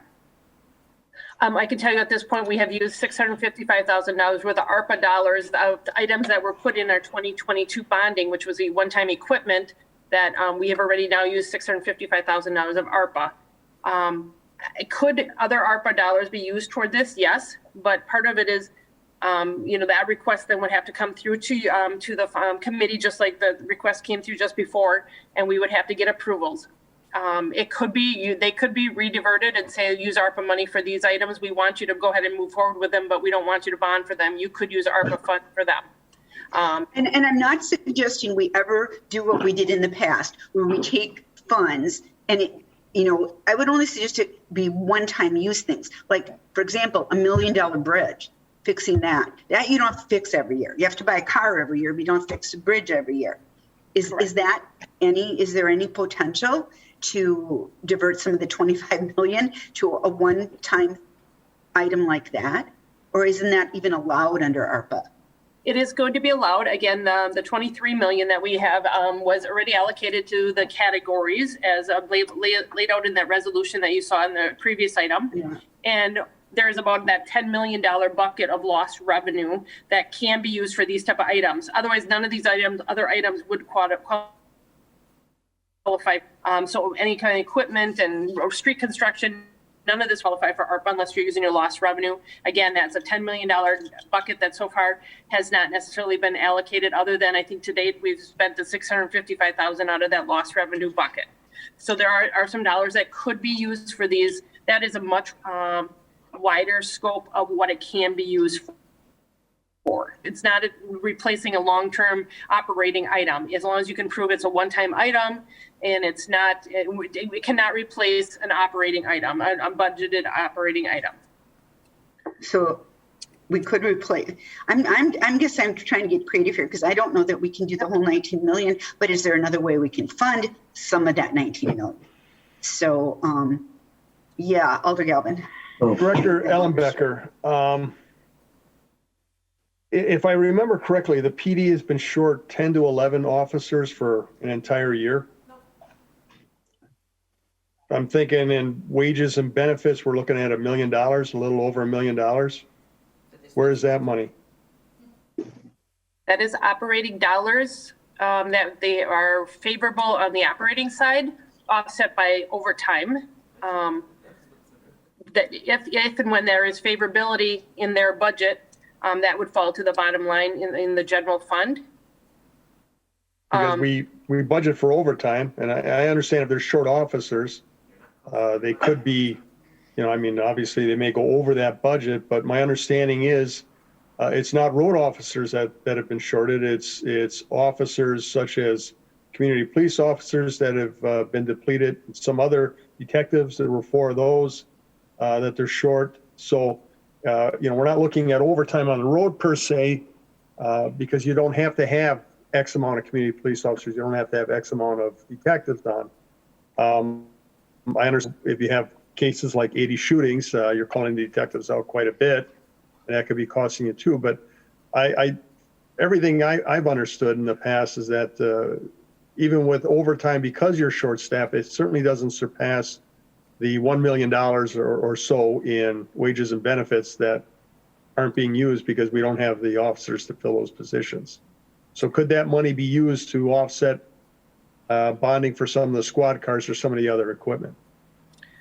So for 2021 year end, it appears that the police department is going to be running favorable to operating budget. While that is correct, we have to make sure the whole by function comes in favorable. So police and fire have to offset each other. Unfortunately, fire has gone way over in overtime. So the 2 of them are almost going to wash. And then in total, you have to try to come in favorable for the whole general fund. If and when there is still favorable dollars, then those dollars would roll to the bottom line into the general fund, or those dollars could be allocated into a carryover resolution. And you could say, yes, take a couple $100,000 or move you whatever, something favorable. Yes, it could be used for some of these items and not bond for it. So yes, again, kind of to Alder Galvin's point, if there is favorability, some carryover, which we'll know in about 2 months as we work through our audit, that could be used to offset something here. We also could use ARPA dollars. Again, those are potential funding sources, but these are items that, again, until we saw what the total list is, knowing what the requests are, we did not apply any of these additional funding sources at this time for these requests. Is it possible to put together the fire department it went way over on overtime, and because of that, we've added more budget money to try and cover that in 2022. COVID has devastated them so badly, or is that because they're short firemen like the police department is? Galvin, that was a combination of a lot of different factors. Family medical leave, a younger department, individuals having families, babies and so forth, 12 weeks of family medical leave. We had 2 people on all year disability. We had 2 people deployed in the military all year. So that's 40, between those 4 people, there's 40 shifts right there. So I went through this earlier this year.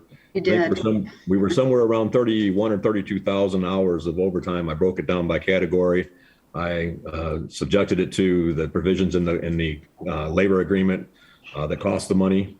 And so, when you have minimum manning and you have those requirements, that's where we ended up. It's not that we were spending money on training or anything else. That was all dictated and mandated by vacancies and contract. Sure, I'm not arguing that at all. I was just wondering if there was, and I couldn't remember. I remember you gave us a pretty lengthy explanation last year about that. I'm just wondering if there was some other savings somewhere within the budget, because we have to find it. At the same time, I also agree we can't keep putting these things off. You need squad cars that can get to the call. Same thing with ambulances, rescue squads. You need good roads to drive on. And I know we've been kicking the can quite a bit. And it looks like, once again, we're painted into a corner where we're going to have some very hard decisions to make.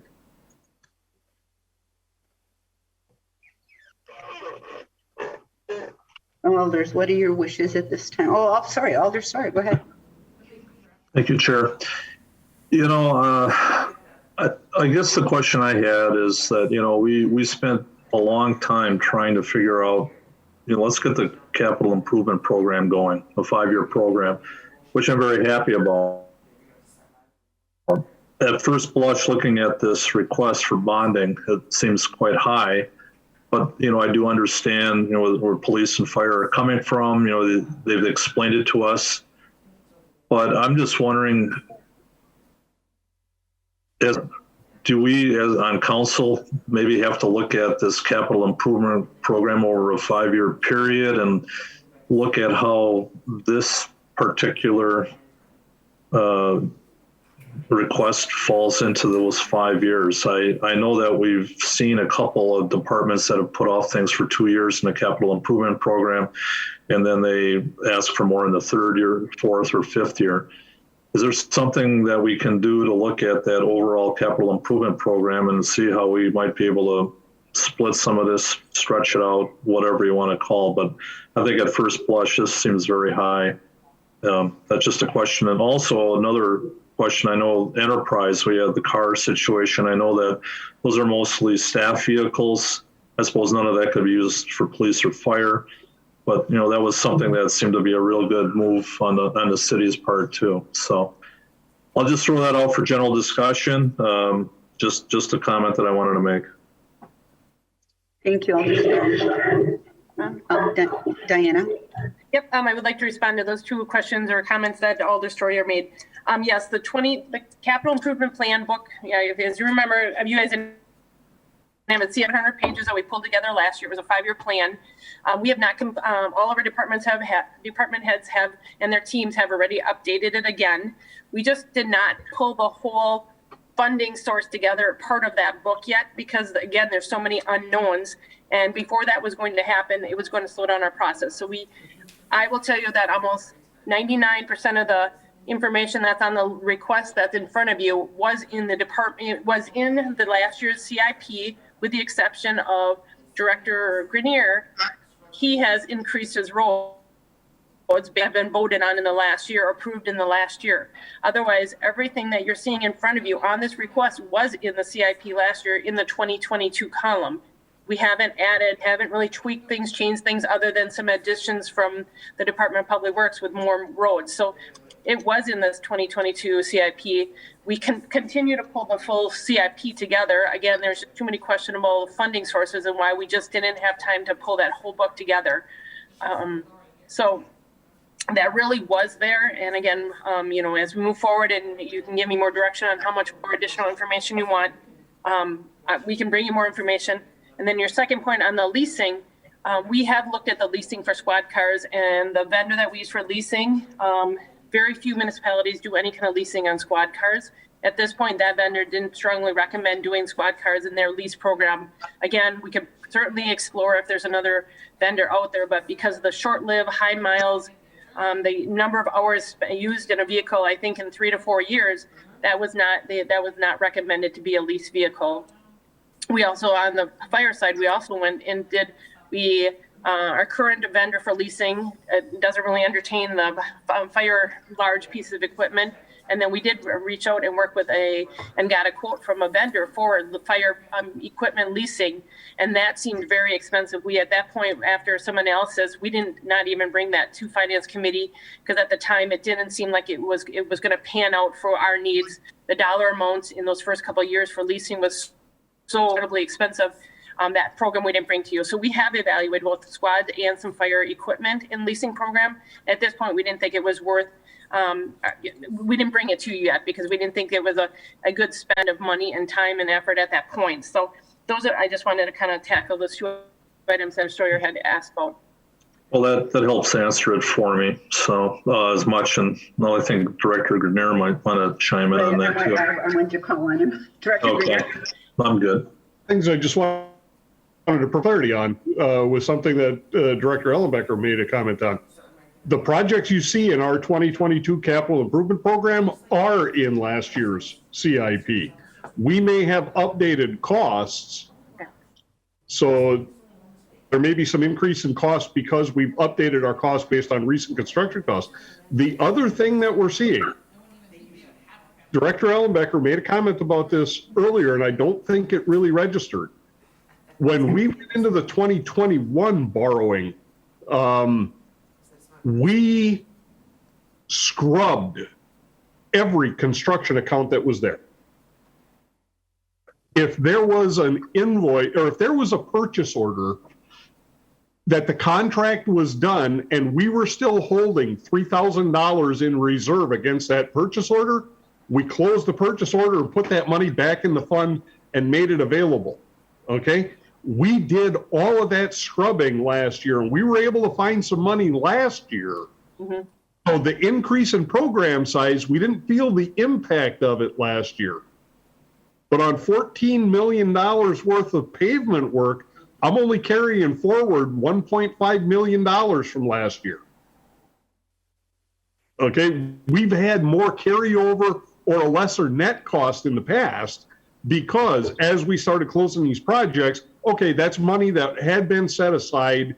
That project came in under what we had set aside. We can reuse that money somewhere else. Much like using one-time money, those days are gone. So Yes. that's why you're seeing that huge dollar impact from us. Now, talking about looking at the 5-year plan going forward, okay, I can appreciate where Alder Steuer's coming from. But speaking from the department who represents 14 out of the $19 million, unless the Common Council, I would love to get that 1.3 or 2.3 or whatever it is. I believe my equipment budget's right in the 1.3. That used to be part of the budget. I would love to have it back in the budget. I don't think that's reasonable at this time. Give or take 30 cents on the levy to put that back in. I don't think anyone's got the app, and that's just for me, okay? That's just my equipment. I don't think the council's got the appetite for that. For the foreseeable future, I see I'm gonna have a $1.3 million every year appetite for equipment replacement. The 1.3 in garage repairs, yeah, maybe not. My buildings are pretty darn old, but we'll see what the ad hoc task force on buildings comes up with. But that pavement number, that 11.4, unless the Common Council elects to go back to a lesser amount of pavement, we're looking at that dollar value or more here going forward. I tried to be, it sounded a little doom and gloom in the past when I said it, and it's going to sound really doom and gloom now. Director Grenier, I'm sorry, but just have you brought this to Improvement of Services? Do Alder Burnett, Alder Weary, do they know about this? Because they are the ones making the request mostly to increase the number of roads, and they're not here. I see, luckily Alder Gerlach is here, but do they know what this request is going to do to the budget and the levy? We used to bring this through INS when the Finance Committee didn't approve the capital improvement program. When Finance Committee assumed the role of approving the CIP prior to the bond request, that now comes here. So no, we haven't. Yes, I think it has to go to that committee, that those alders have to at least see what their committee's asking for. I mean, not that they're going to approve it, but just for discussion, like we're doing, Alder Steuer. Well, there will be an INS meeting tomorrow, and I know 2 of the agenda items are talking about roads and improvement and things like that. And Director Grenier can talk a little bit about that. I think they might talk about some of that. And they're also looking at, what's the tax? I can't think of it right now. The wheel tax. There you go. The wheel tax. So, there's a few things that they'll be discussing tomorrow, and that may reflect a little bit toward all of this, but that's on the agenda for tomorrow. Yeah, and thank you. Yes, I looked at that, and I'm definitely going to be there tomorrow. But I don't know that we talk about this if it's not posted. So, yeah. Okay. Well, I don't know. I'm asking the question. Are we, Director Ellenbecker? I'm sorry, I'm not answering that direct question. Okay, but go ahead. Okay. I certainly, like you said in the past, Parks Department still takes some of their projects and they kind of get direction on which parks should be my priority and which projects should be their priority. And INS kind of gives them some direction and they kind of work on what roads they have. But every one of those committees are going to say, yes, we want that, we want that, we want that. But until they're all rolled together into one finance CIP, every one of those committees are going to say, yep, that's what we want. We want more roads. We want more parks done. We want more, all these projects until you see it all as one rolled up in the CIP. That's why I think at some point it got to the point where every department was doing their own thing. And that's why we wanted this consolidated CIP. every department has really been putting their CIP. All of them have been having some kind of CIP replacement schedules in all their departments. And finally, in the last couple of years, we're trying to roll it up as one. So again, that is certainly the council or committee direction if they now want to have continue to have departments or other committees approve the request. I'm not suggesting that. That's not what I'm suggesting. I'm suggesting knowledge. So maybe this whole discussion that we're having here tonight has to get repeated at council next week, since it is on the agenda. It's not an action item, but maybe what we have to do is that council just talk about what we have learned, because I just can see some of the same alders that want more streets also don't want to raise the levy. We have flat taxes. You can't have both. You just can't have both. So Alder Corpus Dax, Alder Galvin, should we be talking about some of this at council? Yeah, I mean, the very people that Alder Weary at, I think, INS, he is trying to add 3 more streets to the budget. I'm not sure why, because before the wheel tax, he did everything he could to stop streets from being improved. And now that the costs are being spread out, now he wants to add more on. It doesn't make sense. And so the very people asking, we can make decisions here, but they're the ones requesting it. And so even though this is discussion, is this item going to be on the agenda, on the council agenda from finance, so that I can call it and say, we would like to have a brief, review of what we discussed, because it's important going into, your committees that you know about it. Well, I think it's on the agenda anyway, isn't it? I don't know. Is it going to We be talked on? about it today. But it's a discussion item. Do discussion items get put on the council agenda? I guess I may defer to Assistant Attorney or Deputy Director, to Joanne Munder. Wrong time. But I mean, I did expect that we would have some direction coming out of here. So I don't think it was going to be received and placed on file. I didn't think it was going to be a committee approve the list. I was expecting that I would have either go back to staff, either do some reductions, bring you more information. I was expecting that you would be giving me some direction. And then again, if you want to send it out to all the committees, have them have a discussion in every committee, what their request, what financial impact it has. Then we come back to finance. I was expecting some direction. So then I would guess this item then would come on the report, because there was some action item. There was no approval, but at this point, refer to staff or some kind of expectation coming out of this meeting. So we could. I would second, yes.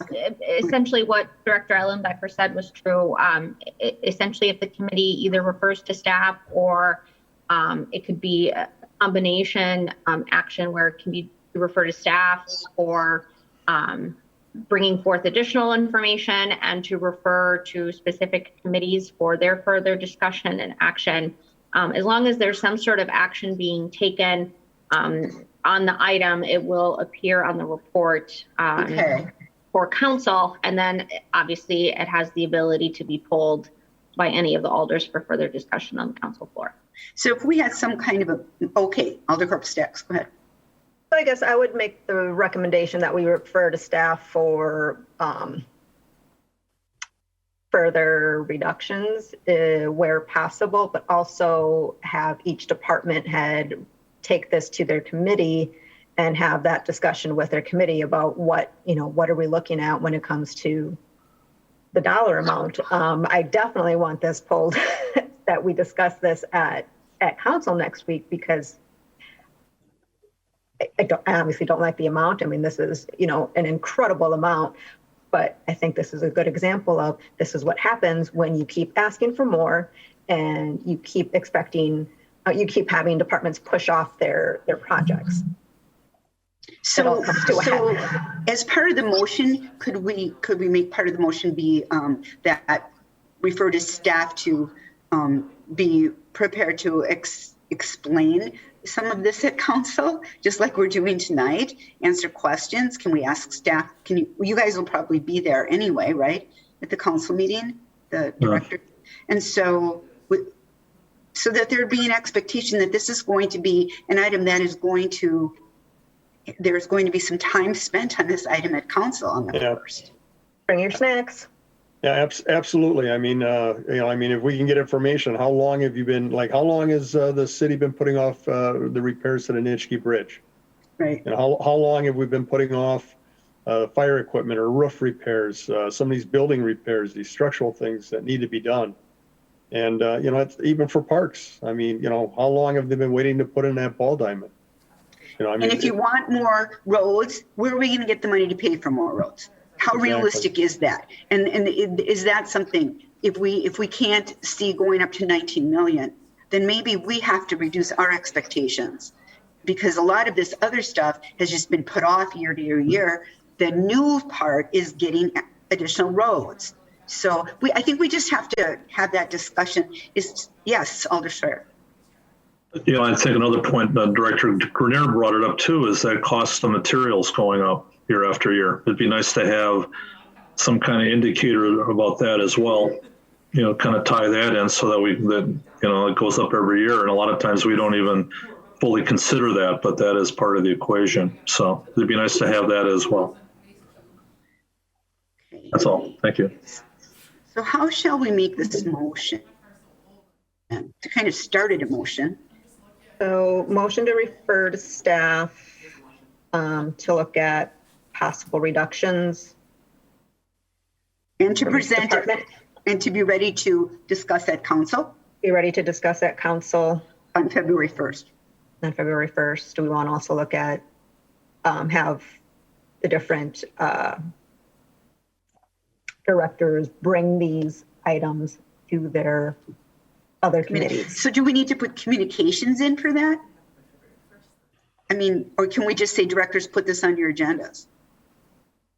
Yeah, I know I'm going to get to you, Alder Gerlach, but I need to have that question answered.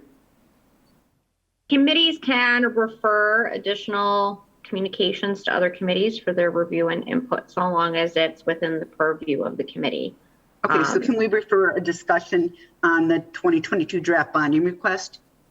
That would be a separate motion. Correct. So that would be appropriate.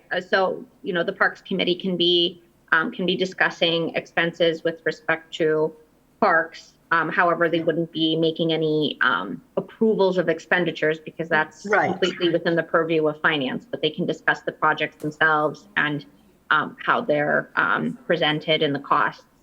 I just think all the alders need to see the big picture. Alder Gerlach. I've listened to all of this. God, it's so depressing. I wondered if the word priority is maybe more helpful. I know when your fire trucks are rusting out, it's hard to say that's not a priority, but instead of just saying discussion or give us information, I wonder if it would be helpful to have priorities. And so we could see if things have to be cut, we see the things that can't be cut. Just a thought. But are we at that point already? I mean, that's a point that we're going to get to, but are we first at the big point? Diana Ellenbecker, are we at that point already?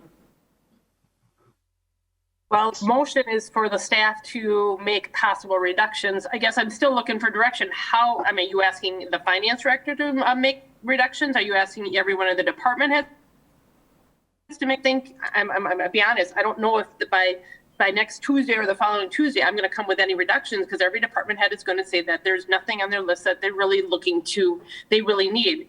And so when you say with possible reductions, unless we're saying designate other funding sources, saying you still need it, but maybe we don't do it this time, and maybe it is a prioritization, or maybe it's a delay on an item. And then my question will also be what other additional information that are you looking for? Actually more information on paper for the next council meeting, or do you just want more discussion from the department head? Alder Galvin, feel free to answer those questions. Well, the department heads could certainly take their list, and number one, what's the most important thing to them on that list? What's number two? What's number three? What's number four? It's all important. I get that. It's all important to them. And looking at a lot of this stuff, yeah, I get it. But if they have to prioritize what is the most important, and then have a descending line of how that works. The other thing didn't we get some kind of a program going, which is supposed to help us with our finances to see programs and that kind of stuff? And, you know, are we working towards that? I can't remember the exact name of it. We just approved it like a month ago or two. Yep, in December, we approved a priority-based budgeting, but Yeah. we're in the very, very, very beginning stages of implementation. And what I believe it's really meant for operational services and not for any kind of equipment or long-term infrastructure. Okay. I do believe it's really operational budget only. Okay, then the only thing I would ask is that the department heads, and I look at, I know this, all of this based on what the council has been telling you and what you know you need to do your job. But $19 million is a huge pill to swallow. But if we could prioritize that, maybe that'll help us make a decision. You know, and obviously they're going to have to argue or explain why each one of these things they feel has to be done this year. I mean, the Nitschke Bridge breaks, we're screwed. I mean, it's been a bitch for a month. And, you know, but if the alders can put up with bitching from their constituents about roads being, the amount of roads being replaced, you know, you can't have squad cars breaking down. You can't have rescue squads breaking down. I mean, so, you know, if they could help us out with these decisions that we have to make, I would really appreciate that. And then Chief Davis wants to speak.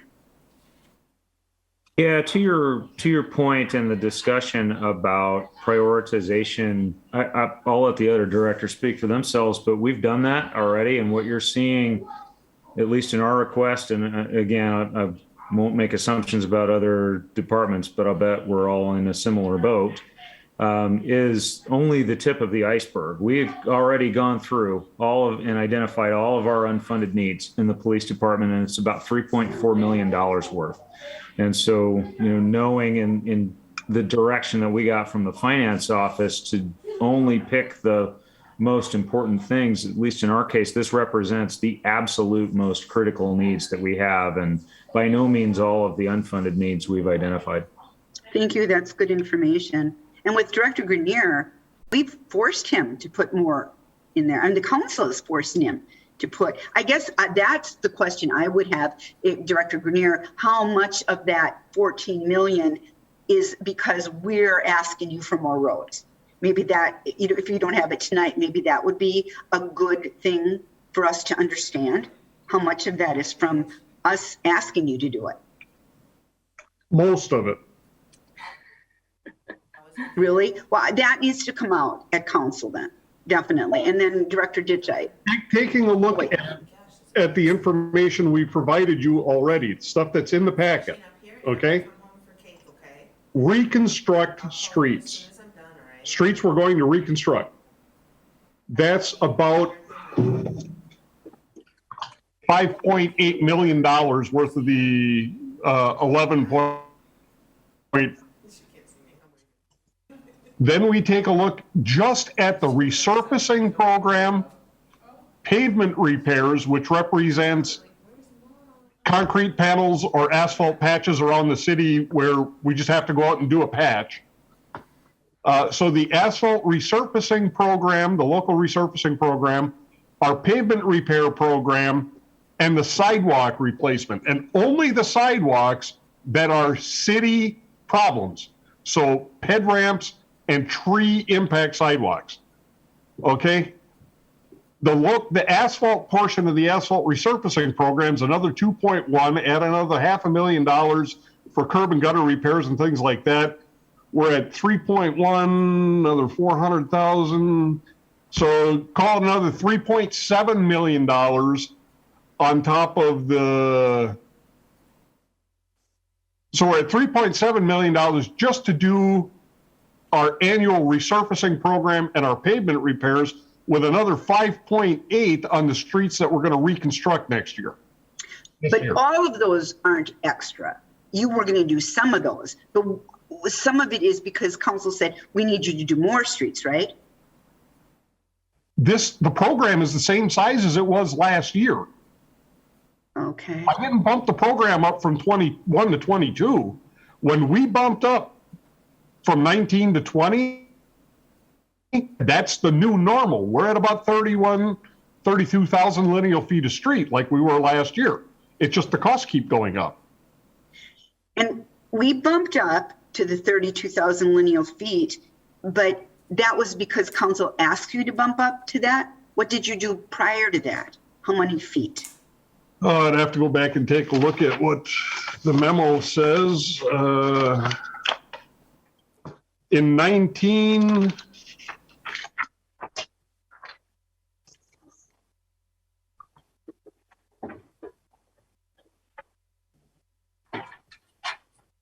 between 2010 and 2019, we ranged from a high of 20,920 to a low of 12,970 with an average of 16,960.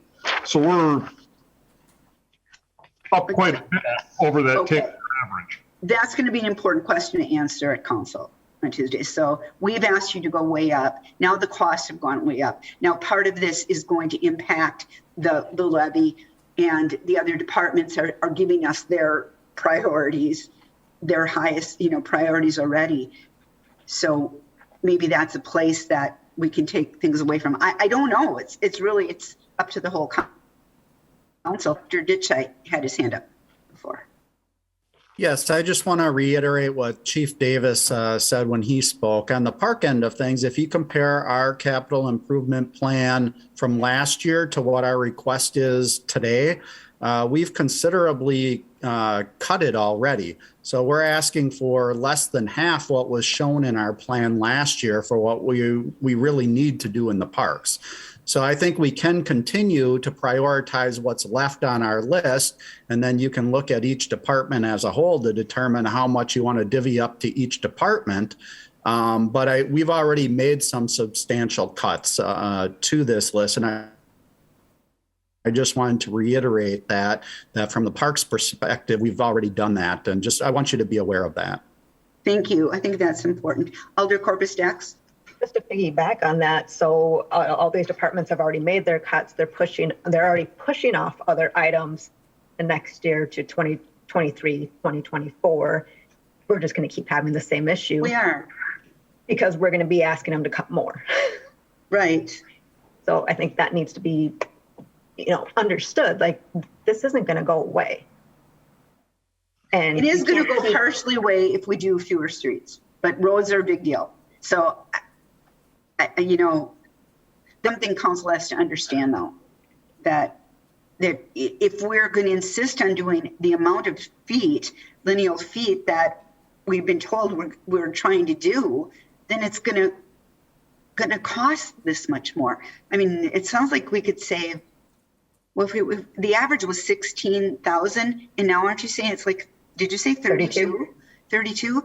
So that's where we would get a significant savings right there. But then again, do people mind their taxes going up if they have better roads? We have to weigh that. And this is the issue. I was surprised I didn't get any calls this year on our tax bill. No complaints, nothing, because it was almost nothing, right? Yep. But for everyone that's asking for roads, it costs. It costs. It does. I mean, it's and people have to understand that you can only put off fixing things that really need to be fixed for so long before they break, and then it's going to cost you even more. Perfect example was the Brown County Courthouse. They put off the repairs on that for years and years and years, and when they finally did it, it cost millions upon millions of dollars. I mean, it was a huge bill, and that's why the Brown County Board has their meetings pre-COVID at City Hall, because they put off the repairs on their building to the point where it could be repaired. So it's hard decisions, but people have to understand that it's just, you can only raise so much money through taxes.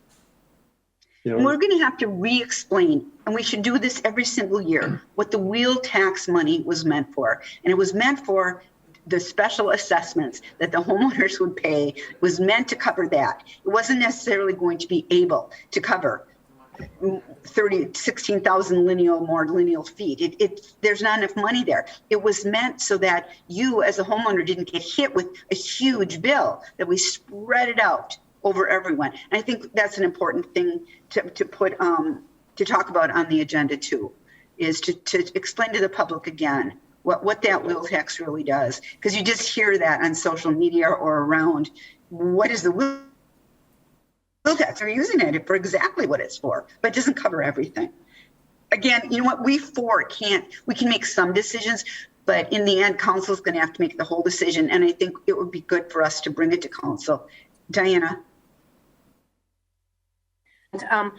You know, for many, many years, I think the bonding request would come to the committee in a silo. Here's your 1 year request. It's kind of like what we're doing right now. Here's your 1 year request, and not looking at the big picture. And every year, for many years, it was decided that you know, there was coming some management direction on how much we could borrow.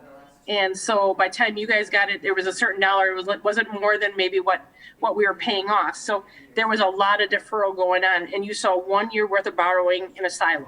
So that is where a couple of years ago, it was like, we really needed, what is the big picture? What is truly outstanding? And let's be a little more transparent on all the needs that are out there. And so that's when the 5-year CIP, I mean, it had been discussed before, but that's when it was really, let's roll it all up. Let's have a big picture. And like you said, if you do look at the CIP, every year out there has been large requests.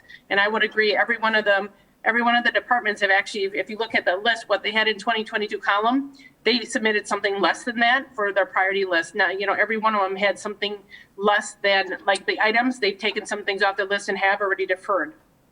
So I think I just want to remind people that is the whole point of the whole 5 year. That it is a bigger picture other than the 1 year look period. Okay, this is what we're bringing to you. All the departments had already been told that they can't take everything; they have to already defer. And so I think I'm just trying to say that this is really a way to at least trying to start looking. There are so many needs out there, and this is just to look at a bigger 5 year picture of it. And again, so what you're seeing is really a 1 year look at it. It does follow the CIP from last year. It's a skinny down slightly version of what was in the column of 2022 last year, but it really is still going along that same old path of our needs are huge, and you know they continue to get large go forward. Okay, so back to the motion. Say it one more time, but the reduction thing was kind of a concern.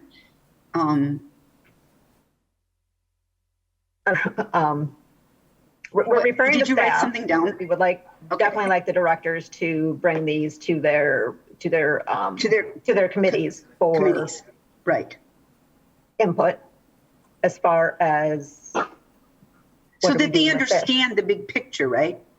So that you know, understand the big picture and understand what it's looking like this year and what does it mean when you say do more roads. Right. And then to discuss it at council. Alder Steurer, did you have something to add to the motion? Well, not so much the motion. I guess to ask is Director Ellenbecker, you know, with this bond request, I know it's only for discussion. I would like to know what the impact would be on the levy versus, you know, and also on our tax rate, what it would go up. Is there any way to do that? It's in the chart, right? Is it on the chart?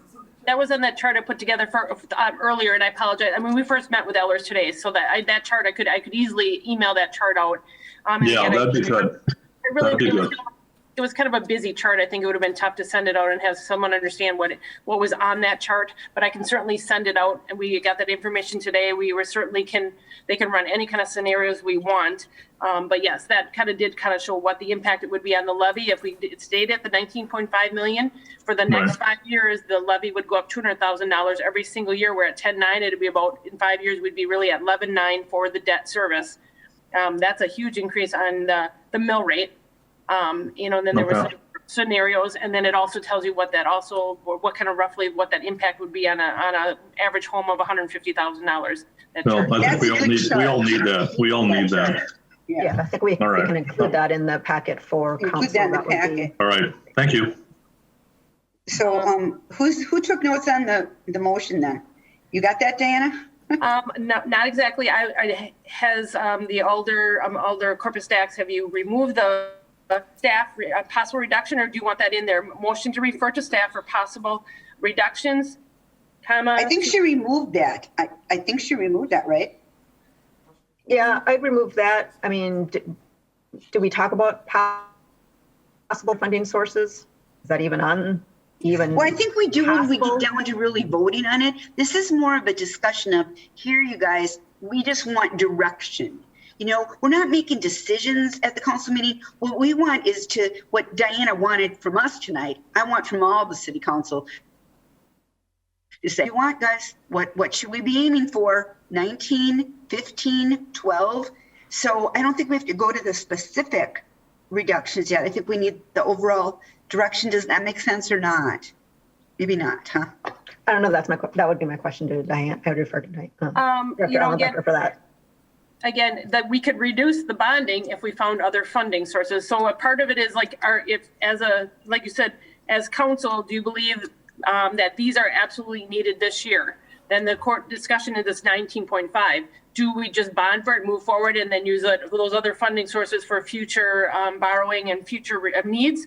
Or out of that 19.5, are there any possible other solutions or funding sources for that 19.5? So part of it is, you know, we need some direction on how much are you willing to bond? Or right. We need that first. We need that first. Council, look at this. What direction? How much are we willing to bond for? And then we'll look at, you know, if we can get other funding sources.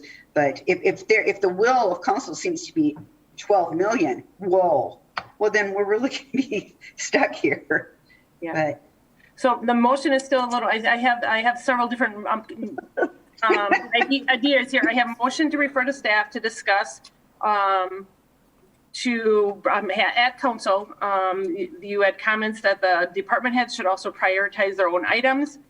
You also talked about, I'm not sure if you want to talk yet at this point about funding sources. And you also talked about taking it to other committees for input. So part of that is, are you talking next chance that the committee meets? So that's probably 2 weeks from now. That would be after the next council meeting. So, you know, kind of just wondering do you want some discussion at council, and then that way the department heads then can start take it to their next committee. And then that would come back to finance again, but that would be the same week that INS would be meeting and Parks is meeting. The other items, police, fire, and IT is a very small request, but those three departments don't actually go anywhere else. It really just comes to finance. Historically, Parks has kind of looked at their budget or their bonding requests, and INS had historically looked at Steve's request, but again, they've now talked about either the projects we think are priority, then they send it to finance to really roll up in the consolidated CIP.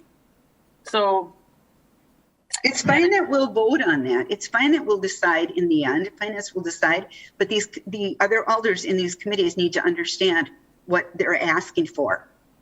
So that's why I think it has to go back for just discussion or information at those committees. But there's one, I thought the priority thing was taken out.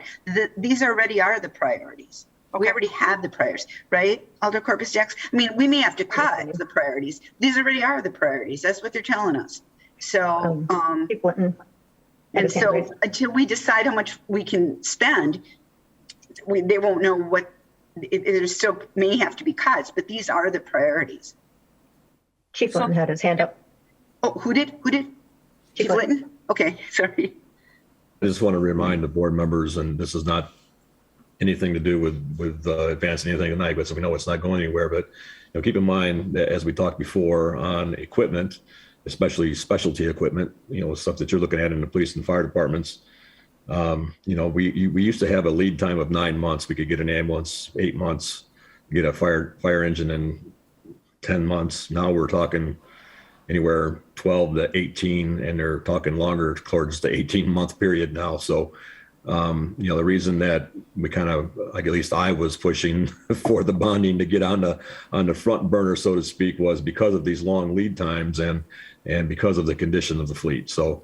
That's not to say that you got to do anything tonight. I want you guys to keep that in mind as you're discussing this, and so it doesn't drag into another 4 or 5 month long. That's not our intention. Okay. Yeah, no, not our intention at all. No. And Director Grenier? I kind of want to tag along with Chief Litton. As I mentioned, I have about $1.5 million carryover from last year that I can start using. And I'm anticipating about $1.7 million in wheel tax money coming in this year. So that leaves me with about $3.2 million worth of guaranteed funds right now. Which means, and again, I'm not expecting anything to happen tonight, just something we need to keep in the back of our mind. Until the council commits to going out for bonding, I can't put contracts on the street either. But and I think we're talking about committing at about the 16th of February. We're just not talking about committing next week. So, yeah, I wasn't talking about holding, but we have to, if we don't kind of give the big picture, just like we talked about earlier where Alder Galvin was talking about the big picture of the permeable stuff or the green stuff. We need to give them the big picture in order for them to make an informed decision when we do bring it to a vote. And so this is our chance to give them a big picture, then go to committee, talk about it. At finance, we'll probably make a recommendation. And then at council, we'll have to have that bonding discussion. So I don't see it going much past February 16th. Committee, what do you think? I agree. Okay. Yes, Alder Strayer.